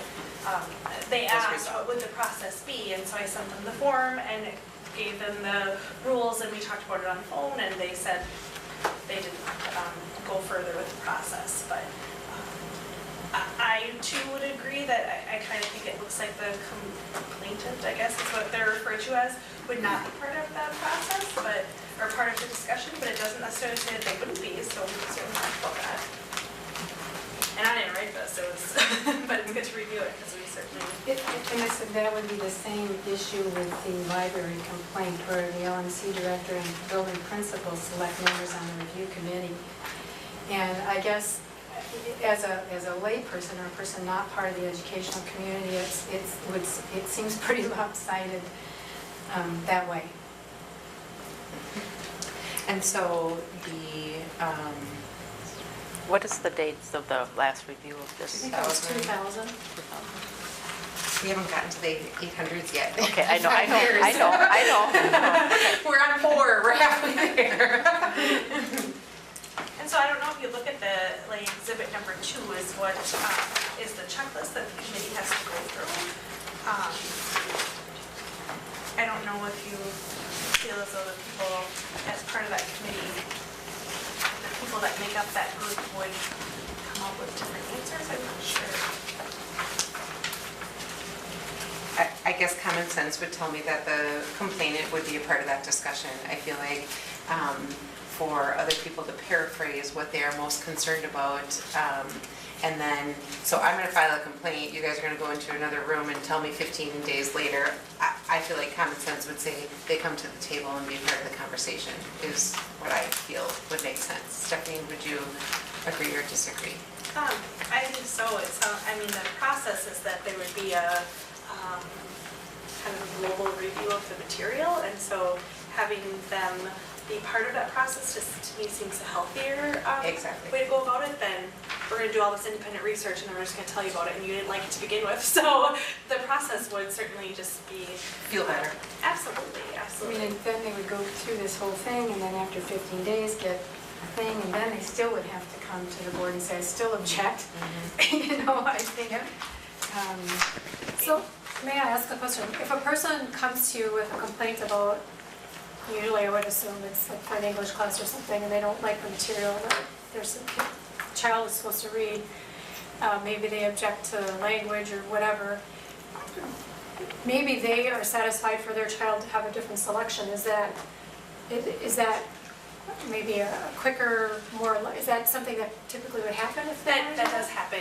In some cases, that has happened in the past, and maybe it's not the overall content that they're concerned about, but there's a particular part or whatever, and so we have done that where we find an alternate thing that still meets the same objectives, and the student engages with that material, and that typically has sufficed, but certainly it could. That would be kind of in that number 2 that was in the rule. That's kind of part of what we should do as the process is talk with them and see if there's a different avenue to attain the same objective. What would happen if a parent has an objection to material and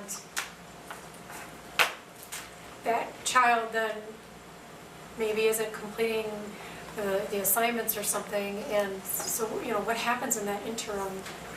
So I can give you an example from when I was principal at Gebhardt. A family was very opposed to a significant unit in science, and we actually found alternate activities for that student to do in the LMC while the rest of the class went on with that unit while we worked through the process. So that student, that teacher prepared alternate activities.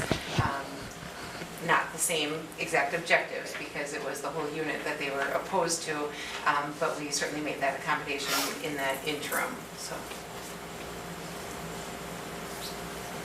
back to what you were saying, Patty, is you feel that it needs to be stated that the person who did the complaint would be part of that? Well, at least, because just given the numbers, it's pretty lopsided in favor of the district. but you're perceiving that every district person is going to have the exact same opinion, and I can assure you that would not always be the case. I mean, you're assuming that it's going to be all district staff will think this way, and then the one parent will think this way. And the opportunity to choose all district staff teaching Correct. in one way is there. Correct. Yes.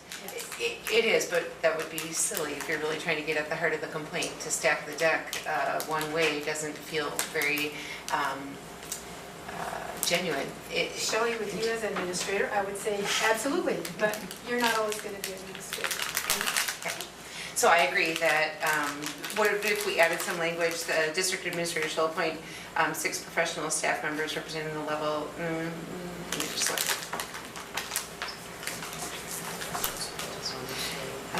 Yeah, I was just going to say, if we tried to look for differing perceptions or perspectives, but it's really the building principal, LMC director, and then the teacher from that level, that's pretty different perceptions right there, perspectives.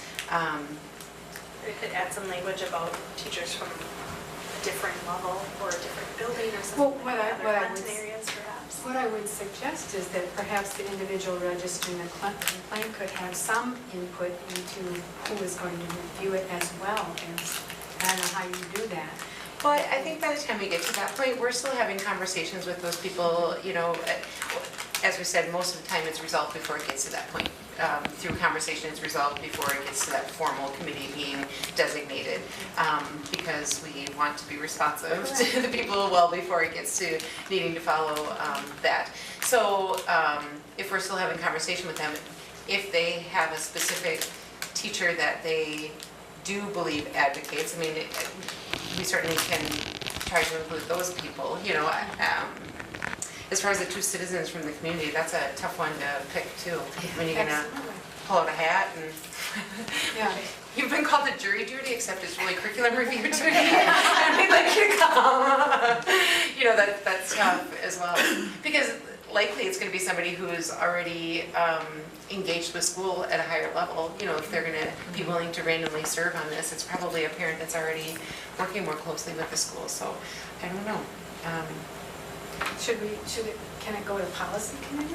For sure. Would that be a way to look at it? You bet. Come back with some suggestions so we don't Yep. spend a lot of time on it here? That was my understanding, policy committee doesn't approve Right.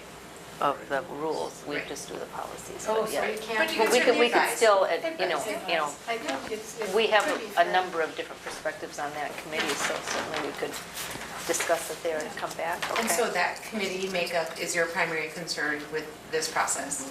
That is, I am thinking that if I read this, or if maybe the person got this stuff, and said, well, this is way too much for me, I'm just gonna take my child to a different district, you know? I know that has happened. And so my concern would be that that person feels their view is represented during the review process. Sure. Can do. We'll take a look at it at policy. Okay, any more discussion on the rule? Okay, we'll move on to we have first readings of several policies. These are passed forward from policy committee. So there is a lot of heavy stuff in here, and I don't know if you want to click through all of it or not. I can summarize the career advancement and stipend guide, the primary changes there. We updated it to take out any language about negotiations that we used to separate base wages and supplemental pay, all that used to be. It's all old language and no longer applicable, so we just took all of that stuff out. I'll tell you, in substance, one of the changes that was discussed by the group. So the way our schedule looks, we've got the different levels.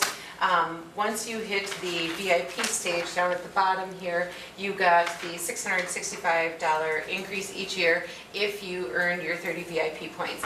Everybody else was moving through and had the opportunity for the $2,000 or $4,000 increase depending on where they were.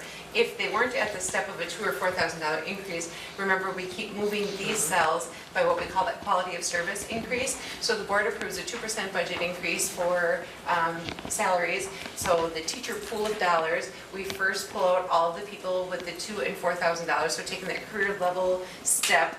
And then whatever dollars remain, we divide that amongst every other employee, and that has not gotten a letter of discipline that year or is not on an improvement plan, and that's their quality of service increase. Typically, it's about 1.5% for $2,000 and $4,000 increases, and about 0.5% for those quality of service. So the veterans said, we understand why you needed to slow us down initially, and as you know, I showed you the data recently that our top are still at or above the average for our region, and our bottom was still below, and they accepted that, they absolutely got it, but they said, we're the only ones having to count points, and we don't even get that quality of service increase. So other people are getting more than $1,000 a year increase by the time, if you divide out over 6 years, you get a 2 and a 4, so $1,000 increase, plus they're getting that quality of service, which is between $175 and $300, I guess, is the maximum that has been, and they get the $665. And they just said, it just feels like an intentional slight. We're sitting here at the table with you, we know that's not what you intended. Could we also get a quality of service increase if we did not get a letter of discipline and we are not on an improvement plan? And I invited everybody in the district to come to the table. The 3 people that came to the table said, that makes perfect sense. Okay, I said, just so you know, that means the amount is going to get lower for everybody else. It'll be a smaller add to everybody else, and they felt very okay with that, and I did as well. So that really is the most substantive change of the whole thing. So, Any others that you want pulled out? Maybe let's go to the cum laude system. I think we for should. sure. I'm yeah. sorry, I was whipping Yeah. through the handbooks first. Yeah. Okay. Do you need to see any of the teacher handbook, support staff handbook, or support services handbook? Okay. You'll note why there are so many changes this year compared to past years. We haven't had our attorney review the handbook in its entirety since I've been here, and so this year we just said, there's a lot of districts that have added a lot more to their handbook. We have a lot of stuff that's been in board policy, but we don't ever ask a new staff member to sit and read board policy from beginning to end. And so some of the key personnel policies we added to the handbook this year, as well as the attorney making some recommendations. So a lot of those adds in there were because of that. Right, so then we can go to 345.5 if you would like. I have some additional information for you Tom shared tonight. So Tom presented on this a while ago, and as I mentioned before, he hosted a parent information night for anybody that was interested in coming, sharing the idea. The policy itself really isn't that significant. The rule is where all the digging in comes in with this policy. And I know that you don't necessarily approve the rules, but wanted to go through that with you. So you seem to have approved the idea of moving to the cum laude system from that. In the packet, Jill, are you in Moodle or are you in the? I'm in the board. Oh, right there, that is the new one. Okay, so in your packet, you got a previous rule. I cleaned it up a little bit today and made it look more like a board rule as opposed to the rationale from before. And so really what it boils down to, if you would scroll down, only students that have a 3.2 cumulative GPA are eligible for points. It gives you the simple way that a student could calculate their points, the 3 levels and how many points you need for each one. Keep scrolling. The transfer students might be of pertinence to you, that if a student transfers in and it is an AP class, they would get their honors points for it. But as you'll see when we get to the bottom rule, there are other courses that each school, well, many staff members lobby to have their courses be part of the honors point system. We are not going to take another district's word for it. If they were AP, we assume that they are reaching that rigor and we would transfer in those points. If it is not an AP class, we would not give them their honors points for it. So there's a simple calculation table that students could use. And here is what the recommendation is for points. You can see, and if Mr. Chambers would prefer to talk, he certainly can. Okay, the top part are all really the first one. As I said, all teachers would love to see their classes on here because I think they believe that students are going to be motivated to collect the points and will steer themselves towards their classes. And many of the classes that are not designated as AP do have a really high level of rigor. And so this is a process that Mr. Chambers worked through at the high school with the staff. All of the ones above that line, there is an external entity telling us that they are reaching the level of credits beyond high school. So all the transcripted ones, WTC is already giving them credits for it, so we know it's above the high school level. As far as the AP courses, college courses, all of those. So above the line, that was a pretty easy sell. Somebody externally is telling us this class is above the rigor of high school. The bottom part, if you would scroll just a little bit, that's where a lot of the conversation came in, because not every class that is of high level of rigor is externally recognized for that. And so all those ones on the top, they get 1 honors point per semester. Yes, 1 honors point per semester for that class. And then the ones below the line that the building is designating, it's a half an honors point per semester. And so you'll see that like advanced chemistry, it's not AP chemistry, but it's advanced chemistry. And so that would be the half honors point. Music, there was an interest, of course, they don't want to lose students either. And so they came to a compromise that after 5 semesters, then it would start counting as honors points, assuming that you're playing at a much higher level than you were when you first started high school band. And so that is the recommendation coming from the high school for the other courses that would also receive points. So what he shared with you is, we were curious, if we were to have taken this system with the current graduating class of 2018, what would that look like? Because our intention is not to unseat our top students and diminish their honors in any way, shape, or form. But the intention is to encourage far more students to continue taking challenging classes, so that I'm not sitting there with a 3.8 and I'm not taking any AP classes because I'm sitting at a 3.8 and this is where I want to be for scholarship and for all of those things. And so the intention is for that masses in the middle to be willing to push themselves to receive that higher level of honors upon graduation.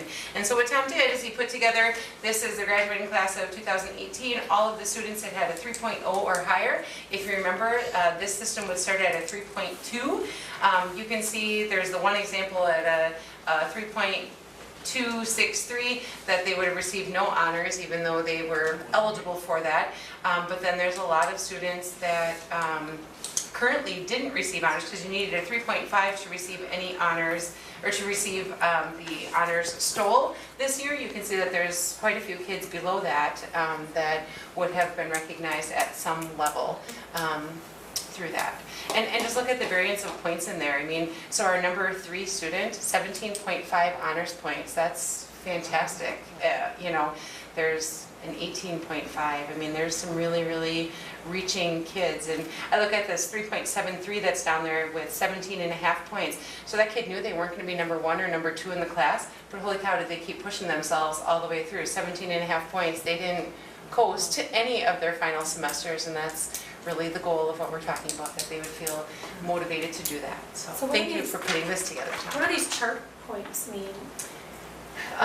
Would you scroll to the chart? That is how they could calculate. So they take their GPA on top and how many honors points. Yeah, so it's the GPA times the Laude points gives you that. It's like a multiplication Laude. table for our honors kids, Okay. is what it is, Gives you really. that number, and then based on that number, that tells you whether you receive honors, high honors, or highest honors. Okay, I gotcha. That's what I did on this. The only caveat with this is that I did not, if you still scroll down again, please, it shows AP test scores down. Yeah. So College Board AP test, a 3 or higher on any AP test will get you a half an honors point. We don't have our AP test scores back yet for this year, so that's not included on here. So should not be included on here, or what do you think? Most, Oh, do you know what I'm right, saying? because you're only going to be looking at test scores that students took as a junior Right. year, but I didn't include the junior year test for them. I understand that this would not be, I'm Right. saying, do we still want it in the rule for those kids who do choose to take an AP test their junior year, knowing that That's senior we- year AP the- test would not count? Right, the building team felt that Okay. they still wanted to have, we did have that discussion, Okay, that it's only going to be junior year okay, tests. yep, and is that that note on there too? students take, and they said they still leave it in there. So any questions or concerns, or? How did the parents that were in the... Everyone who came was supportive. I had a couple of calls, because I put out information through a school messenger, phone call, and email, and I had some response with concerns, but it was mostly just questions about the ranking and the scholarships and those types of things. And this really doesn't affect that in a negative way, because it really, as you see from this, it offers more opportunity for students to earn some type of honors. And it really, what it does, I talked to the principal at Rice Lake, who's they've been doing it for 4 years, and he said that it's interesting because they actually have a smaller gap. Jill, if you go up to the chart again, the number, their center, Magna? the magna cum laude is a lot smaller, and so he said it's really kind of forced kids to look and say, hey, if I get another point or a point and a half, I can actually be, get summa cum laude, and so they take another rigorous course or two and boost themselves up. And he said they were a little concerned at first that there weren't as many in that middle ground, but it really just resulted in more kids pushing themselves a little bit to do some more rigorous work. So will incoming freshmen get kind of educated on this? Yep. Yeah, we've already sent some information out, and it was in, we included it in the handbook, student handbook, as, if approved by the board, and then it'll be communicated out throughout the summer, and then with their freshman orientation meetings and that kind of thing. In fact, it was interesting because we had debated whether or not to start this with the current freshman year, or the current freshman class, the class of 2021, and the guy at Rice Lake said they did that. They started with, because this is designed for the high-level classes, so it's really classes that you don't take Very from few junior to freshmen are senior affected by year. points right now, And yeah. you're not, there's maybe some students who have been planning their 4 years, and this would affect it somewhat, but he said that for them, it worked just fine to start with those sophomores essentially, but our proposal is to start with the incoming freshmen and just kind of give it a clean slate. So any other questions? Otherwise, that was your first reading? Okay, great. If you have any questions about these policies between now and next month, just give Shelley an email on that. clarification. Okay, we'll move on to meeting minutes. Have those in your packet as well. Any questions or anything to be pulled out? Okay, is there a motion to approve? I'll make that motion. Thank you. Thank you. All in favor say yes. Yes. Opposed? Okay, motion carried. Dr. Severson's report. I wanted to share, I put in your packets that both Forestry and the middle school have received recognition from the Wisconsin RTI Center. Both have earned the bronze designation for their progress in implementation of PBIS. And so that's pretty exciting. I got official letters, the buildings were notified, hopefully in time for staff to know about it as well and to be able to celebrate that. So we hear an awful lot of PBIS conversation at this table, so it's nice to know that the external reviewers are seeing some progress in our work as well. So congratulations to both of those staffs. I wanted to let you guys know, a couple years ago we had some conversation at this table about whether to require community service or not for our graduates. There's been some conversation around the Redefining Ready that because volunteerism is one of the categories within Redefining Ready, it is possible, there's been a proposal that part of our school report card that comes to us in the fall, that we are going to have to start reporting to the state the number of students who have reached a standard of community service hours. And so I bring that to you so you can all start reconsidering your beliefs on requiring community service or not. Just the state obviously is buying into the research that community service matters in the development of well-rounded individuals. So, And we would be talking about some school-sponsored events to, to guide these kids to do that, yes. well, we would be talking Yeah. about anything under Yeah, the sun. yes. I'm simply saying that they are going Yep. to require us to start reporting that. So I also wanted to highlight that at our state solo ensemble events, there's 11,717 events that take place across the state of Wisconsin for solo and ensemble alone.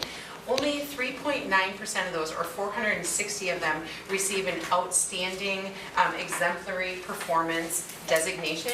And we had two separate performance groups. One was Mark Gasek in a solo, and the other was a quartet of girls, Kim Leadholm, Kate Leadholm, Sunny Ruffholm, and Andrea Peterson. Both of those performance groups received that exemplary performance designation up at state.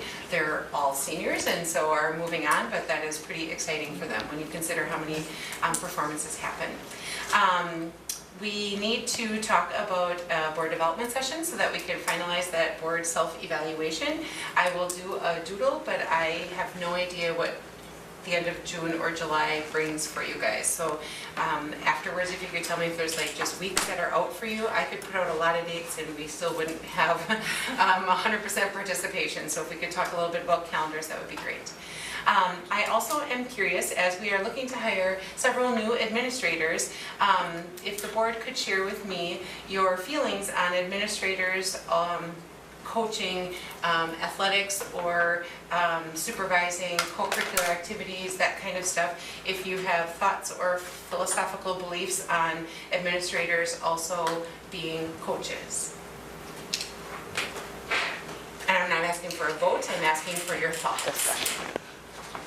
Being a person that's gone to many different schools, 10 schools in 12 years, out of 2 of those schools, there were coaches that were assistant administrators. None of them were the principal, but they were assistant principals. And they did fairly well. And looking back, they moved on to be principals, and then they gave up that coaching position. But I would think there would have to be some type of guideline given that your time is designated here, and how much time are you going to designate to your extracurricular activity.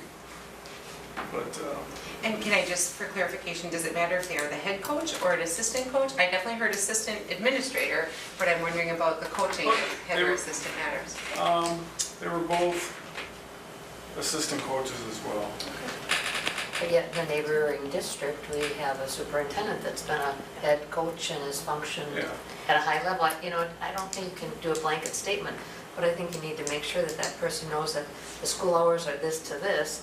And I don't know if you can make allowances. Let's say a high school principal wanted to be a head coach for football, he can't start right at whatever time, that would be the problem. Sure. We have to make some calls. It's a challenge for an administrator to say my day ends at this time, because there are some weeks that you have 4 after-school meetings, and then there are some weeks where you have none, or you have 1, or, so that gets really challenging. To do a harsh end to Right. the date is really to the day is really difficult.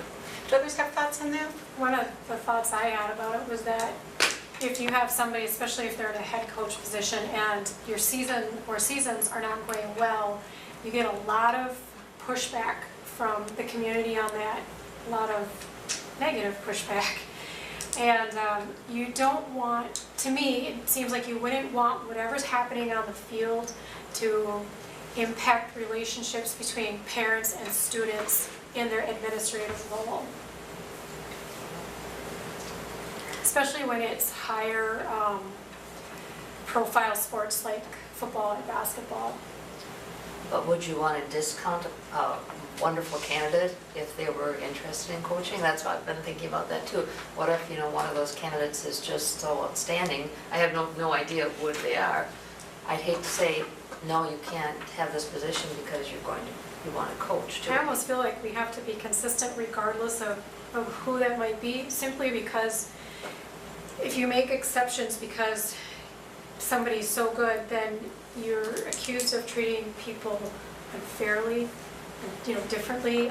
That could get to be a problem too, it seems like. So are you feeling that they should not coach? I feel like we have to be consistent regardless of how, we need to handle it consistently. Oh, I agree with that. Not make exceptions. Well, this so-and-so is such an awesome coach that we're gonna let him coach. But we wouldn't have done it if it were somebody else, Oh, for sure. You know what I mean? And I feel like, the other thing too is I feel like our priority is our academics and their role as administrator, and sports is secondary. So, I don't know, I guess I think we've kind of had an unwritten policy maybe of not letting them be a head coach. And I kind of feel like we should stick with that. Any other thoughts? I do recall conversations, and I'm looking at Laurel because we have had previous board conversations about this, and we did agree not to mix the two at point. But I've asked Shelley, we'll research if we do have anything in writing for policy or I can't find rules. You anything, can't but find anything? Okay. I do remember having the conversation, though, on a couple occasions that we had agreed that it would not be a good thing to mix the two. We have examples of other school districts, demographics, and how they're doing and managing that. Is it maybe up to the individual? It is 100% up to the individual, but when you're hiring somebody off the street, how do you know that? I mean, that's hard to know. So I have been asked the question, and I don't feel like this is the Shelley Severson show answer. I feel like I need some input from you guys on this. I certainly wouldn't discount somebody because they would want to participate, but then that individual has to know how he's going to balance his time. And where his priorities. Or hers. I heard that too. Or hers. And no, I don't want to take the dance team back. This is voluntary. That's right, you were dance team coach. I do remember that. Yes. Yeah, that's tricky. Any thoughts from others?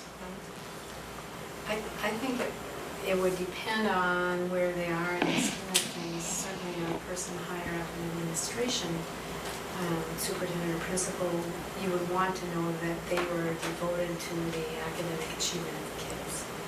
And to say, okay, we're going to have a champion role team as well, I don't know how many people could really balance that. I think it would be an exceptional individual. And if we're going to have board policy, we can't be different.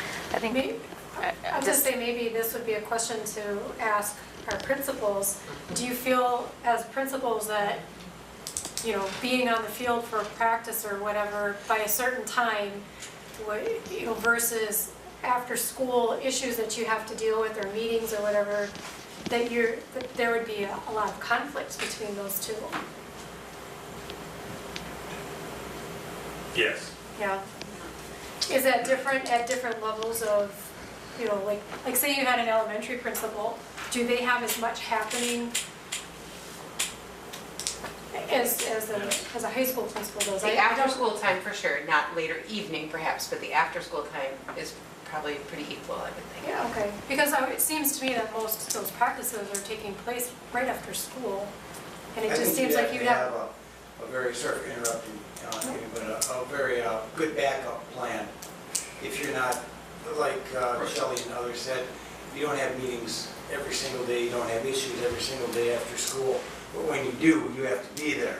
Whether it requires you leaving the court or the basketball field, you've got to go and address that. You need to have a backup plan. I mean, obviously, people make it work.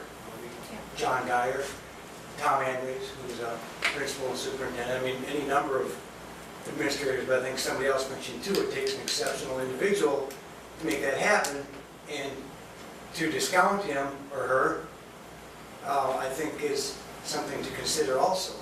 But you certainly have to have a very well thought out backup plan if you're needed after school, because that's your priority, clearly. And I guess I would add that there's a lot of sports that it's during the school day.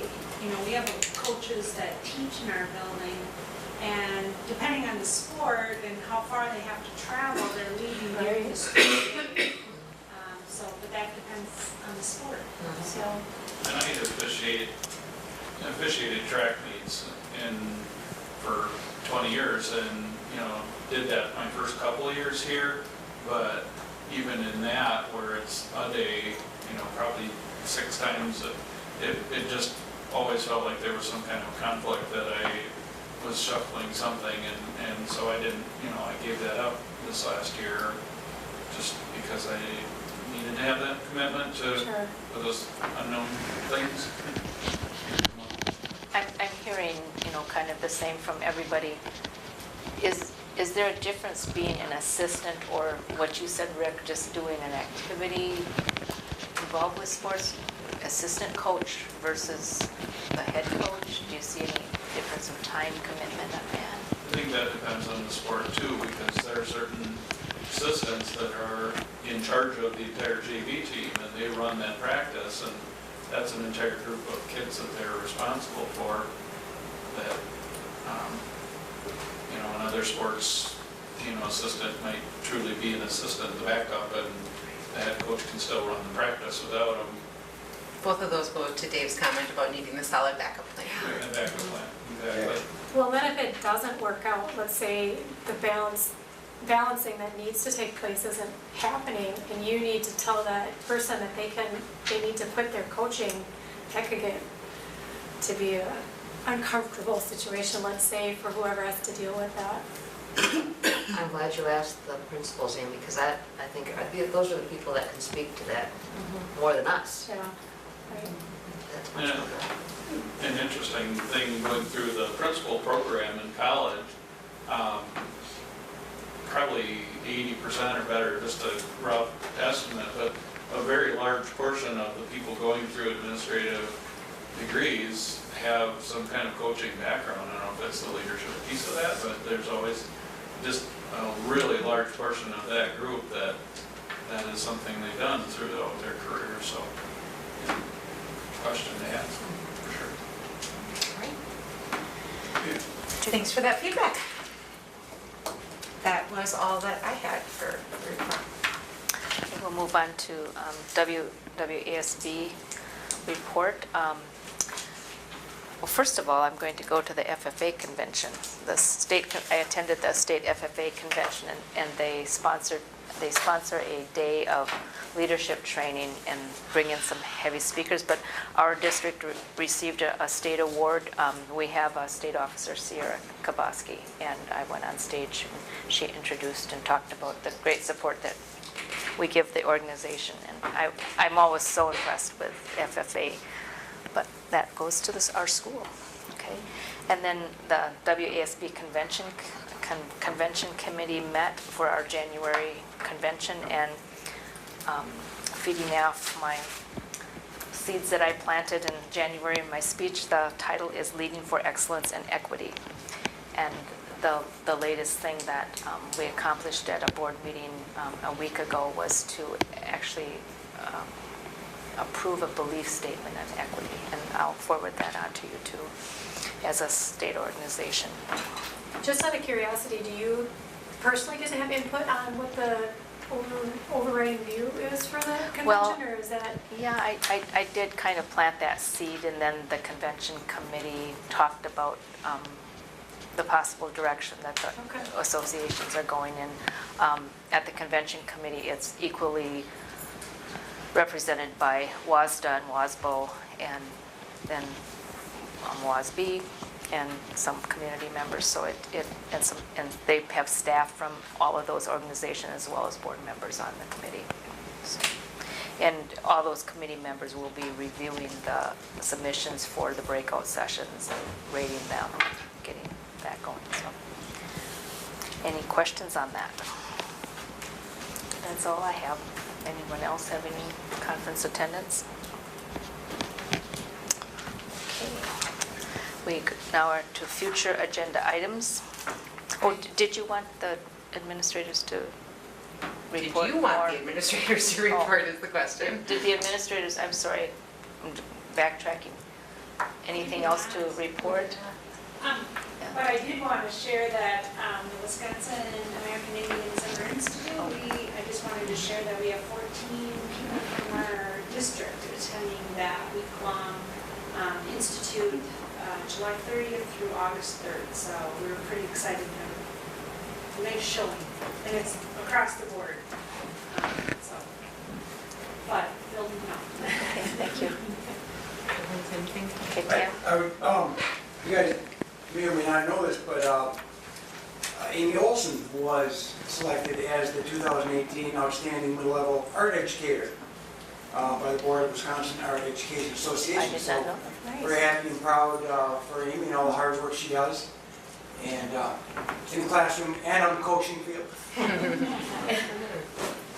And the Washington DC kids had an absolute blast, heard fantastic reports from them. And Yeah. Amy Recklin, who went, said great behavior and participation, and only one trauma at the airport. Kids went back to security and couldn't get back without the boarding pass. And she's like, we only talked about it 80 times. I see why they were confused. But they got some help from airport security and were able to get those two girls back across. But it was a big TSA ordeal.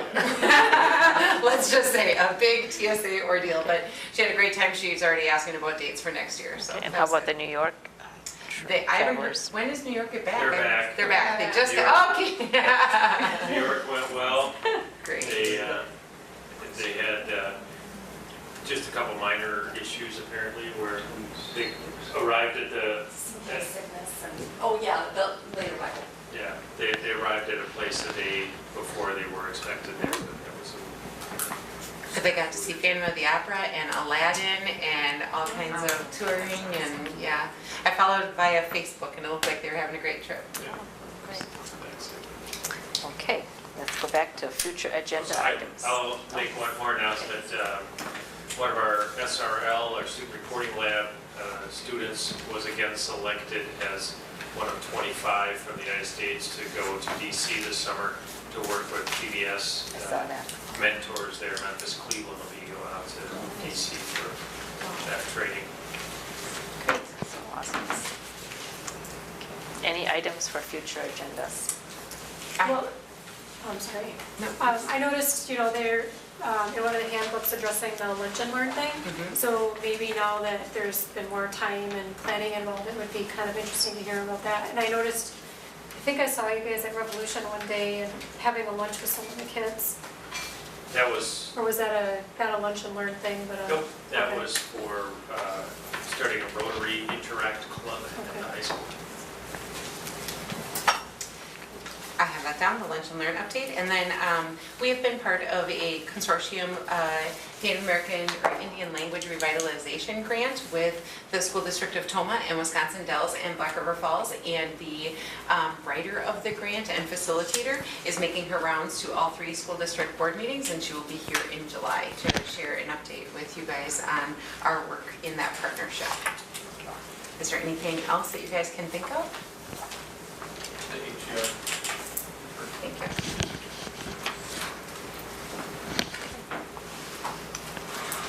Okay, with that, is there a motion to adjourn? I'll make that motion. Thank you. A second. Thank you. All in favor say yes. Yes. Yes. Opposed? Okay, we are adjourned. Thank you.